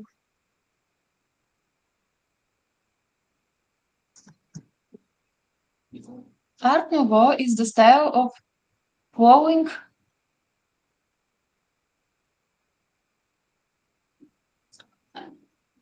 asymmetry line, historical inspired come from flora and fauna motifs, iris, dragonflies, and female figure. Silver is very popular as transparent enamel, and the symbolism is focus of freedom. Figure 7 illustrated organic details and asymmetric.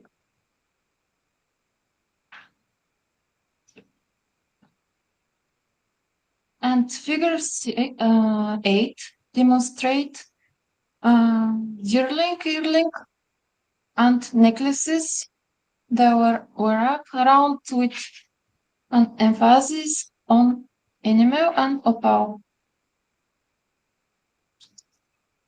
Thank you for your attention.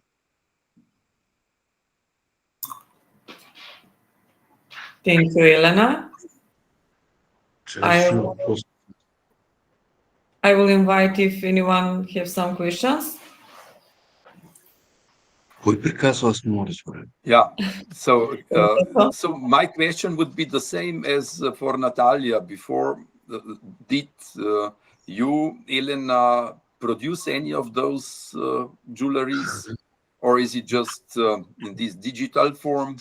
And I guess Professor Savas Vassiliadis would have the same question again. Направили такива, реализирали продуктите. Yes, she has realization of products. Super, congratulations. And how was this produced? By 3D printing or some other way? Как са произведени с 3D принтик или по друга? Yes, with 3D printing.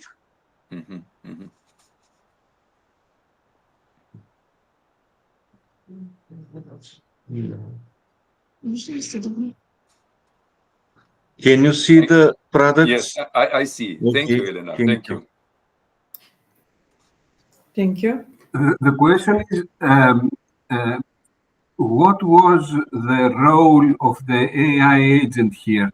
You designed according to the certain aesthetic styles, you designed the jewel, and finally, you have produced using any method, 3D printing.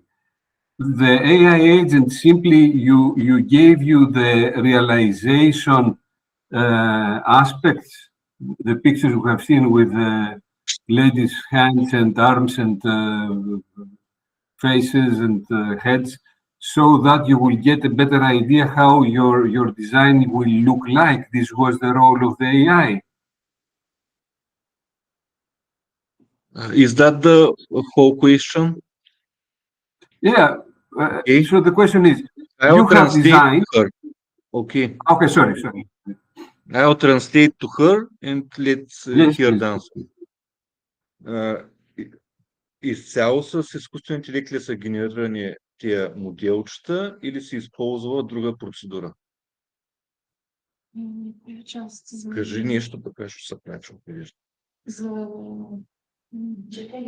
Значи дизайните са изработени от мен. Нали, аз съм ги рисувала с друга програма. Визуализацията е използвана с изкуствен интелект. She made the designs with classical program and the AI is used only for visualization, nothing else. Okay, super. Very good. Very It is her own designs, not generated with AI. Very nice. Very nice. Thank you very much. Thank you, Natalia, for the presentation. It was really very interesting. Now my question is, as you have designed it yourself via the platform, have you tried to give it to AI and to generate another design? Okay, is this the question? Yeah. To translate to her. Thank you. Пробвала ли си да генерираш други дизайни на база на това, което си правила? Реално да, пробвала съм. Yes, Yes, she had tried to make designs, but she preferred to present her designs, not generated. She preferred to present her designs. Thank you very much. Okay. Is that all? We can proceed. Okay, thank you, Elena. Now we're gonna proceed with Nina Chuk. She will present us the topic linen fabric, a suitable substrate for the formation of bacterial biofilms. Nina, are you present? Yes, I'm here. Thank you. Okay, you can start. Okay. I will just share my screen, just a second.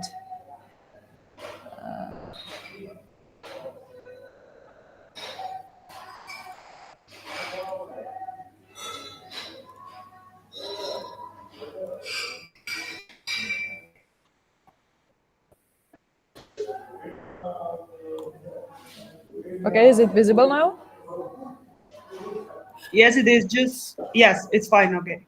Thank you. Okay, thank you. So I would like to say hello in the name of our interdisciplinary team from the Faculty of Natural Sciences and Engineering and also Faculty of Health Sciences from Slovenia. So the question that guided our team was whether linen fabric is really a suitable substrate for the formation of bacterial biofilms.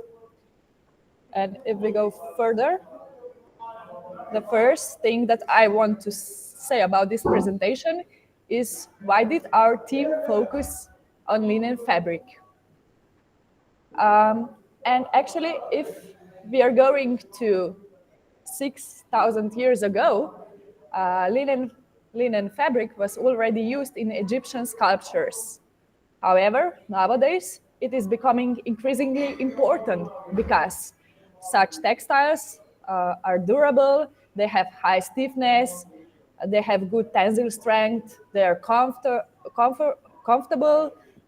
they are also elegant, they have good absorption, they have fast and rapid growth, and they, for their production, also reduced use of chemicals is needed.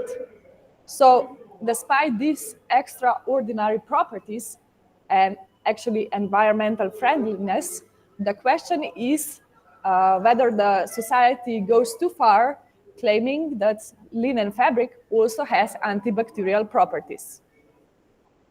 So we actually put those keywords, linen antibacterial properties, in the websites, and we found a lot of web browser hits which claims that their products are inherently antibacterial. And when we went further, we also find that scientific findings are very contradictory. Some of the findings claim that linen really is inherently antibacterial, while some other results say that linen fabric is no antibacterial. So if we see these web browser hits plus contradictory results in the scientific area, this can make a clear confusion. And this is actually a great research gap for our team. So what has our team carried out is the next question in this presentation. So we actually put 3 different bacterial strains, which are normally of clinical importance. Those are Escherichia coli, Staphylococcus aureus, and Pseudomonas aeruginosa. You can take a look at the same photos of these 3 types of bacteria. And this actually all happened on the linen fabric, which was produced in satin weave. The warp density set on the machine was 40 threads per centimeter, while the web density set was 18 threads per centimeter. The warp thread of this fabric was 100% cotton, while the web threads of 100% linen. So this textile material was observed under SEM. We also checked the thickness, mass per unit area, surface openness, tear, and lignin content. Also, after these textile parameters were checked, we also observed the bacterial adhesion to this material. So we used absorption method according to the standard. And we also wanted to visually support these findings with inverted phase contrast microscopy with fluorescence. So for this inverted phase contrast microscopy with fluorescence, we use FDA dye. This is the colorless dye, which changes to green when viable bacterial cells are present. This is also the microbiological procedure of this absorption method according to the standard. And your question is probably, what are the results of our study? So here are the same photos of the produced fabric. This fabric was produced on our faculty. And on the photos is clearly seen the difference in the yarn configuration, as the warp yarn consists of 2 twisted threads, while the weft yarn is evenly spun. On the right photo, flat morphology of the flax fibers can be visible as well. So next, if we move to thickness and mass per unit area, the average thickness was measured to be 0.66 millimeters, while the average mass per unit area was 184.40 grams per square meters. Another parameter observed was surface openness. So we use photographs which were taken under stereo microscope, and then we calculated the surface openness in the ImageJ program.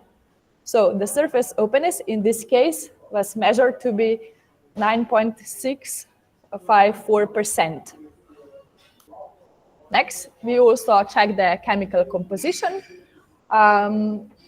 In this tear spectra, characteristic bands of cellulose can be identified.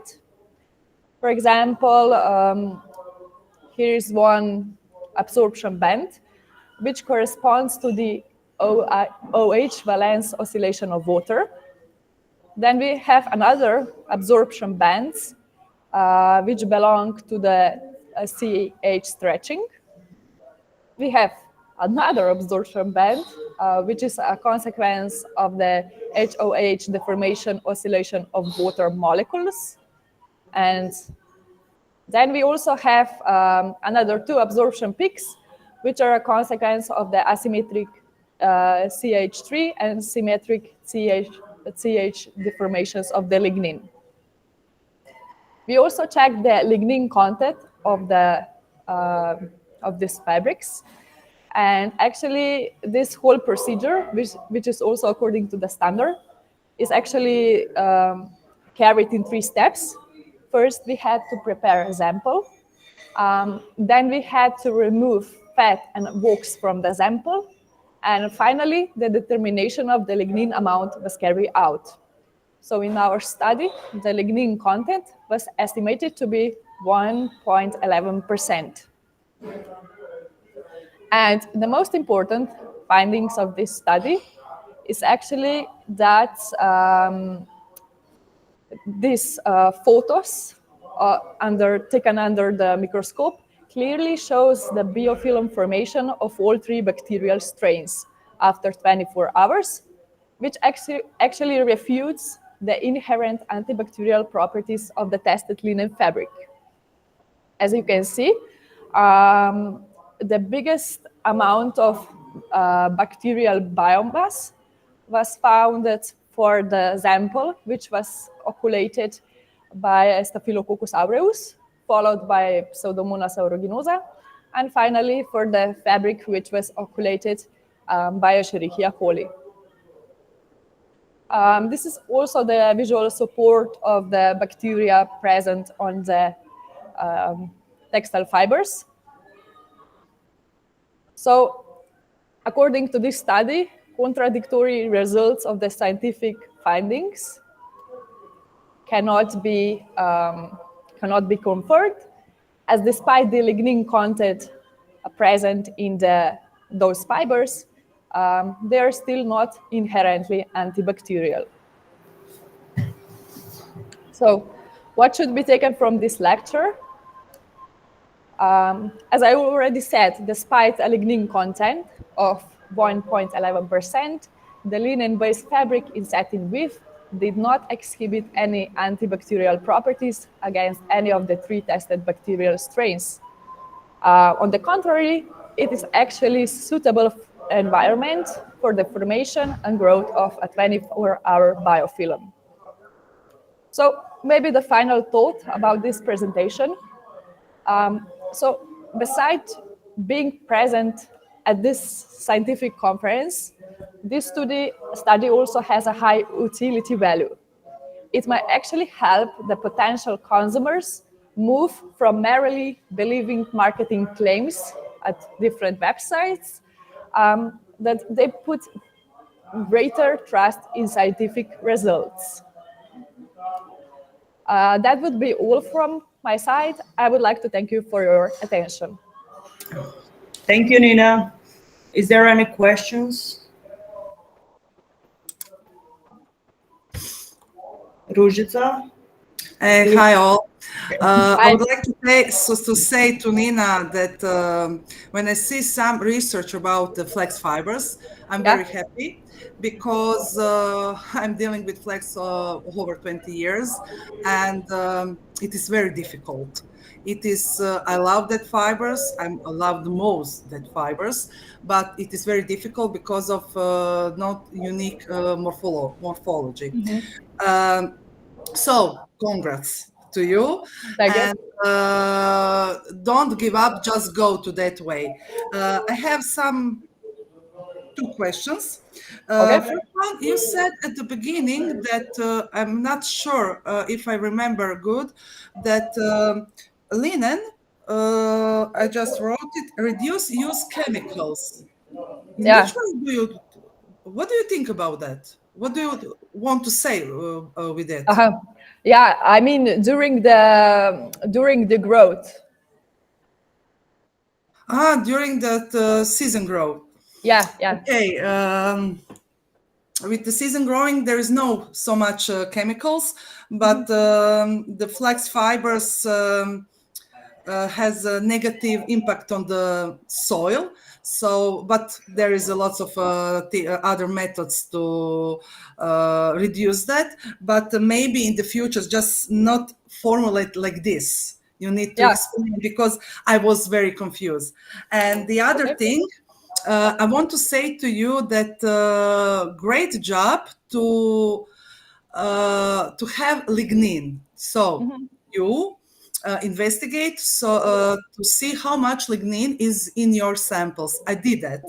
And everyone said on my department, you are crazy, because it is not simple methods. It is very dangerous methods if you're using some that chemicals with the high concentration. And well done. Only one question, because I did a lot of chemical methods to investigate, to research that the chemical composition of flax fiber. So I know what you do. So if you will need some help, just contact me. But you said that first thing was prepare sample, okay. Then you remove wax and fat, and then you have lignin. Yes. What is about between hemicellulose, holocellulosic? You need to get lignin, you need to remove and pectin inside and cellulosic. Did you not mention some steps between? No, because we just went, so we removed this wax and wax, and then afterwards the procedure said if this is like removed, then you can move further to the lignin content. Okay. Yeah. I think that maybe there is some confusing here, so I will not take time anymore. If you will have some questions about that, I have experience, so please just contact me. And thank you very much for beautiful presentation. Thank you. Any other questions? I have a question, Nina. Okay. So you finished with the trust of people in science. So this is really sometimes a problem. What should we do? What is? For example, I just had one opportunity that one woman, which is normally doing in industry, she just contacted me on LinkedIn if I'm ready to prepare like an article about my researchers, that people will get to know what we are doing and that they have like scientific proofs of the things that we are doing. So maybe that's one step, that we maybe collaborate with different industry or like people that actually need our knowledge, but they're maybe better at giving this like more populated popular writings to other people, if I know what I mean. And maybe such as conferences like this would be maybe interesting for, especially for companies, to maybe hire new people with fresh ideas. That would be like a connection. Yeah, yeah. This is also what I think. Like we need more, public relations or something. So, marketing of us and so on. Yeah, yeah. Thank you. You're welcome. Any other questions? I mean, I want to ask a question. Like, do you plan to do some antimicrobial finishing on the fabric, or just to characterize the microbial adhesion of the fabric? So actually, this study is a part of my PhD study, and we actually just went step by step, focusing on different mechanical and textile raw materials. And then afterwards, when from all this study, we will get the material that is less appropriate for bacteria. Then we will put there some nanoparticles, which are normally not antibacterial, but just to influence roughness. And we will also put some chemicals to change the surface charge and surface hydrophilicity. And then we will get the most optimal according to the mechanical and chemical constructions. So this is only one part of that. But I would like to say that today was actually one of our articles published on linen fabric. Thanks. So Congratulations. Thank Congrats. you. Great. You can Nina, put I the send video you. live Nina, I send you after. my email if you want to contact me in the chat. Thank There you. is and congrats once again. Thank you. Thank you. Any more questions, or we can move on to Nina, the... I would like to ask you something. In the beginning, you show us a slide about the calculation of the porosity. Yes. And I was thinking that these living organisms may be depending on the ventilation, on the light passing through, and so on. Do you intend to check the role of the porosity or the influence of the porosity of the fabric on the development of the bacteria? Is there any relationship? Actually, in one of the articles, I just found out that this how is it called, ratio between the size of bacterial cells and size of bacterial pores is actually important. Like the smaller the ratio, the more appropriate for bacterial adhesion. So yes, one of the steps that we are doing in another research is also to check the size of bacteria and the size of the pores according to the Yakshich method. Super. Thank you very much, Nina, and I wish you a better future. Thank you. More results. Thank you, Nina. Again, congratulations on your new paper. You can share it with us in the chat if you want. Okay, thank you. Now we're gonna move on with the last presentation, and it's I'm gonna invite Diana Andrea Placinta to present her topic called Textile Materials for Transdermic Therapy in Neurocognitive Disorders. Hello, I will share, yes, I will share my screen in a second. Please bear with me.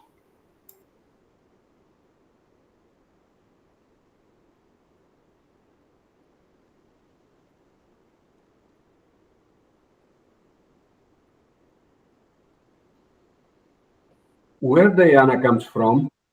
I come from Romania. Very nice. Where from Romania? From Iași, Technical University of Gheorghe Saki. I'm here too, everybody. I cannot open the camera because I have a new laptop which is smarter than me, so I'm angry that I just see Hello, you. Mirela. But Nice I'm to here. hear Nice you. yes, thank you. Nice to see you and hear you, and really a great session for the students and for us. Yes. Yes. And indeed, Savas, I also am scared about this AI. We should simply keep the I don't know, the rhythm. I was thinking, okay, I make a plan and I will start to learn it, but it's so fast, it's so challenging, and yeah, it's even scary. It's something that we cannot stop. We should Of just course know as much as it is possible about it so that we will act appropriately. No, we go with the wind, of course, not against it. However, it's really scary, the dimension of the tools and the concepts and everything which are all over. Yes, and please. this is what you experience now.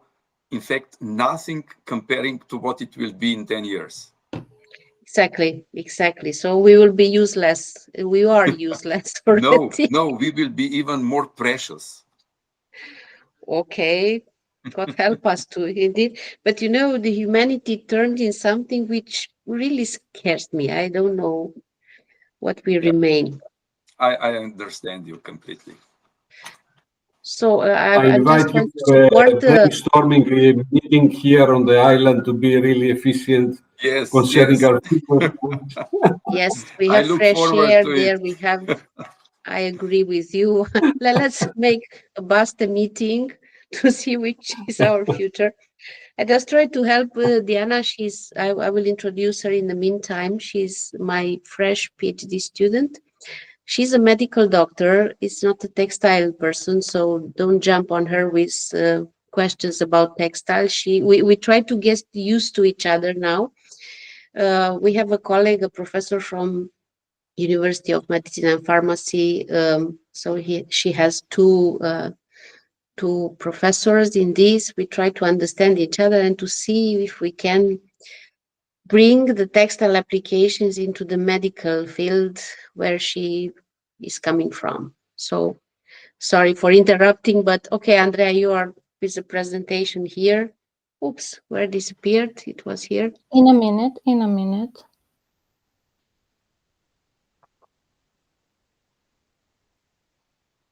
Can you see my presentation? Yes, we yes, can. we do. Okay, thank you. So, as Professor Blaga already said and already introduced me, my name is Placinta Andreea. I'm a PhD student. I am also a medical doctor, and today I want to talk to you about textile materials for transdermic therapy in neurocognitive disorders. So, what are these neurocognitive disorders? Are they important? And if are they important, how they affect us on an individual and also on a society level?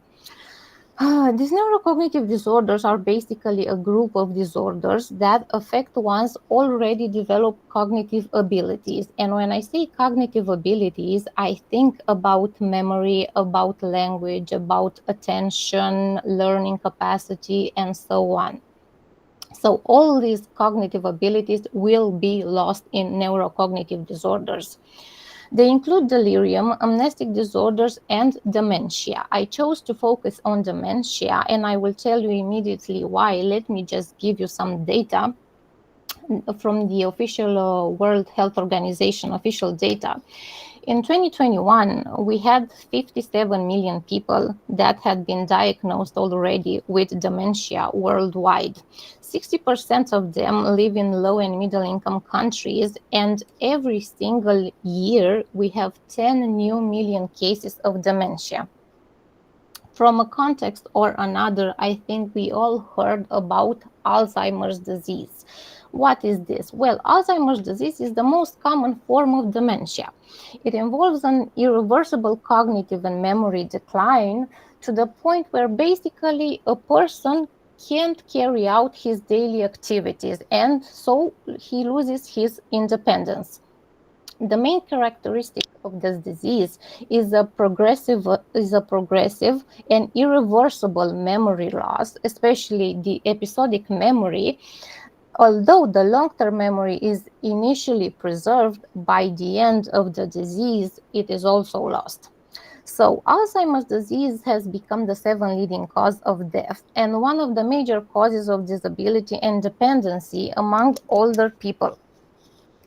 Not only does this patient have Alzheimer's disease, okay, they have a neurological condition. Yes, they already have a disease, but in time, patients with Alzheimer's disease tends to develop behavioral and neuropsychiatric symptoms such as depression, anxiety, leading up to aggression, and in some cases psychosis. So it's a very big problem because these patients in their disease evolution, they become extremely uncooperative and extremely violent. So it is a burden for society and individuals because when these patients will become violent, they will be institutionalized, and the costs for caring for such patients are very high. And if they are not institutionalized, their main caregivers, that are the family members closest to those patients, have to take care of them. And recent studies that are very worrying show that if you carry for such a patient with dementia, you yourself are exposed and are at risk of developing neuropsychiatric symptoms as depression and anxiety. So it is a problem both for all of us.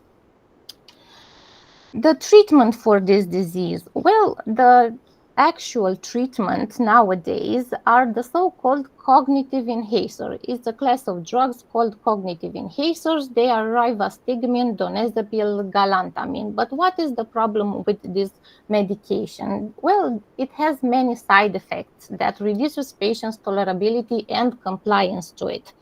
Let me just tell you a little bit about these side effects. The oral route, we all swallow medication. It's the most used route for administering drugs. But for patients with neurocognitive disorders, it's difficult because they have swallowing problems, and the oral route always require high dosages. The intravenous route or the intramuscular route, where it hurts, it gives pain, and it also has the risk of infection. And the inhalatory route, it is difficult to use because you cannot, it's difficult to adjust the right dosage, and it also has the risk of pollution. Which brings us to a new way of administering drugs, a better way, that are the transdermic route. Yes, and transdermic patches. What are transdermic patches? Basically, they are an alternative way of delivering drugs using the skin. It has become very popular in recent years because it is non-invasive. Patches are extremely easy and painless to apply. Everyone can apply a patch. You don't need a doctor, you don't need the nurse to apply a patch, and it doesn't hurt. So here you have in figure 1, you have the basic components of a transdermic patch. You have here the backing layer. The backing layer is the outermost layer of the patch. It serves to protect the other layers from the environment. This layer is usually made of a flexible waterproof material such as polyethylene or polypropylene. The adhesive layer serves to attach the patch to the skin and keeps it in place. It usually consists of a hypoallergenic adhesive that is very gentle to the skin. The drug layer is the layer that contains the active substance that is delivered through the skin, and it is formulated to release the drug at a constant rate and over a certain period of time. The rate controlling membrane, of course, controls the rate at which the drug is released from the patch through the skin, and the liner that acts as a protector for the patch and the adhesive, and it must be removed before applying the patch to the skin.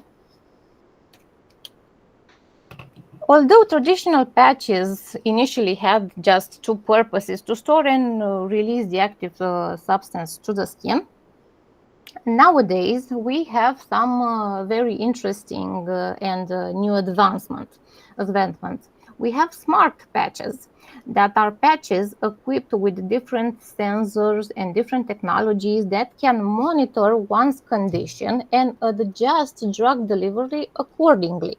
And here you have an example of a microneedle smart patch that can monitor your glucose level in real time. It is used mainly for diabetic patients. And the research for this smart patch has led to the development of even better smart patch that not only can now monitor your glucose level, but it also has incorporated microneedles coated with insulin. Insulin is the substance used to treat hyperglycemia. So if this patch monitors your glucose levels and it reaches the conclusion that your glucose is up, it releases into the blood the insulin to lower your glycemia. So you receive treatment for your problem in real time. So this is something extraordinary. We also have dissolving microneedle patches that can dissolve on the skin and you don't need to remove them. They have been used in clinical studies for antibiotics administration and are currently studied for vaccines administration. It's a very interesting technology. Because it's extremely easy to use. You don't need medical personnel. It doesn't hurt, and so it's very patient friendly, and it's a win-win for everybody. We also have 3D printed patches that are used to create personalized patches for individual needs of each patient. And in this picture, you have a 3D structures of a hydrogel patch that has the property of high porosity and water absorption, especially developed for wound healing. But in terms of neurocognitive and neuropsychiatric disorders, there are few patches commercially available, and here is the problem. Speaking about Alzheimer's disease, we have rivastigmine patch. If you remember the cognitive enhancers mentioned earlier, we have the rivastigmine patch, and it is the only patch available for treating dementia, especially Alzheimer's disease, on the market now. So it is only one option. Also, for treating Parkinson's disease, we have rotigotine patch or Neupro. For the treatment of schizophrenia and bipolar disorders, we recently have azenapine patch. And for ADHD, we have a patch with methylphenidate. And that is all. And if we were to speak about only neurocognitive disorders and dementia, we have only one patch available. So when we have only one option for a treatment, there is a problem. In conclusion, yes, medical patches are a trend in the medical field and will continue to remain so. They have many advantages over the traditional routes, and especially for the patients with neurocognitive disorders who already present challenges in the treatment, compliance, and tolerability. The use of the smart textiles that can incorporate different sensor technologies offer promising solutions, but the main goal still remains to achieve more personalized treatment and to improve basically the quality of life for patients and their caregivers. So we definitely need further research and solutions. And in my PhD thesis, we are definitely trying to find a solution for this problem. Although we are still at the beginning of our work, we are trying to develop a medical patch that will be used in hopefully in the treatment of dementia, especially Alzheimer's dementia. Thank you very much for your attention, and if you have questions, please. Thank you, Diana. Has anybody has questions?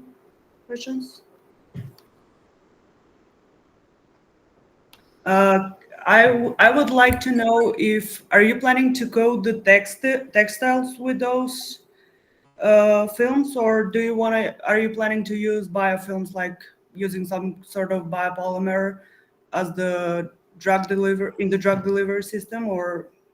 As I said, we are still at the beginning, but we are thinking about using the microneedle technology, because the main problem in developing a medical patch and incorporating an active substance in this patch is the skin layer.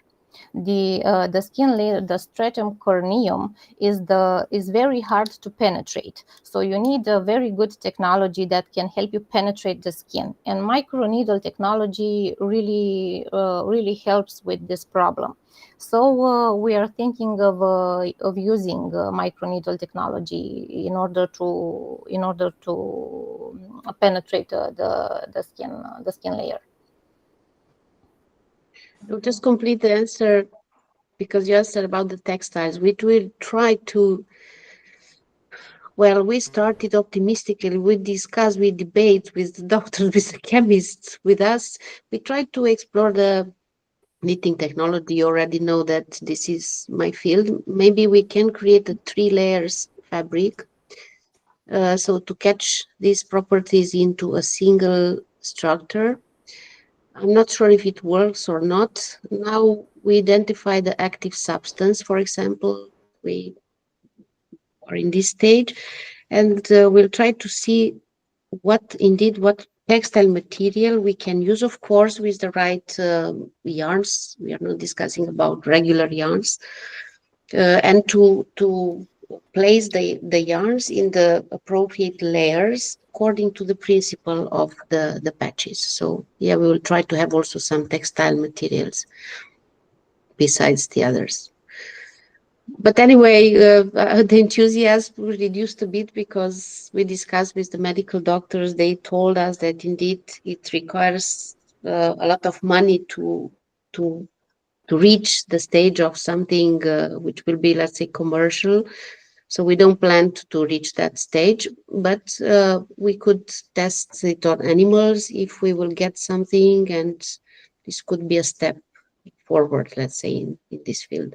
It's a very narrow one. Diana, Andrea, whatever, both is, wanted to go in this direction, in this neurological disorder. So, dear senior colleagues, you see that we could be saved in case of dementia or something of, we don't go to that complicated diseases, but at least for depression and these, let's say, mild neurological disorders, maybe we can get something. This is our hope together. Okay, thank you. Any other questions?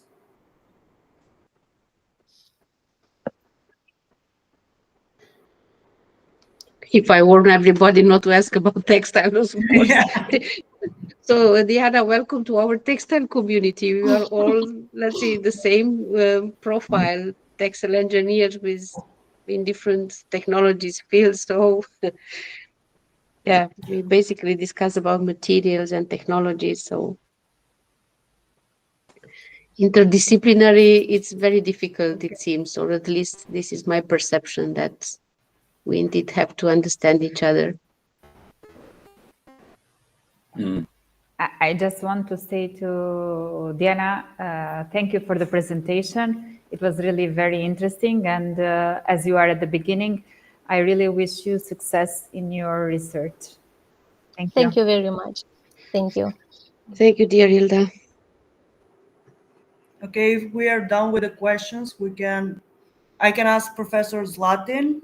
Is he gonna close the festival or? Yes, I will simply stop the recording and stop the meeting. But Okay, before thank you, before you do it, Okay. maybe it will be nice to have you can have a picture, because Latina is Screenshot. not here, of all of us. Unbelievable. And I'm not in. Imagine. Yeah, this It's your time not. photo. Okay, good. At least that. I would like to say a few things as Latina is not here. First of all, I would like to thank you, the students from North Macedonia, which did a very nice moderating of this festival. And now I'm going to propose them to be the moderator of the next activity that we are going to do for 11th of February for the Women and Girls in Science activity. I would like to thank you all the students for the very nice presentation that they brought here, and for this second festival of BASTE students. I'm really happy to have been part of it and listen to them. Zlatina has only made 10 minutes for each, but we made it longer because they were very interesting. There were questions. That's why we asked, because they were very, very interesting. And I would like to thank you, all the colleagues from BASTE community, which expressed their willing to collaborate with the young students in order to make our network bigger and bigger. Thank you very much. So thank you, Hilda. And also I would just like to say thank you to that you took part at this event. It's really important that we meet in such a way that we hear each other, what we work on, and so also that we know each other now better. So thank you. Thank you all. Thank you. Thank you. Thank you. Thank you. See you. All the best. Bye. Bye. Bye bye.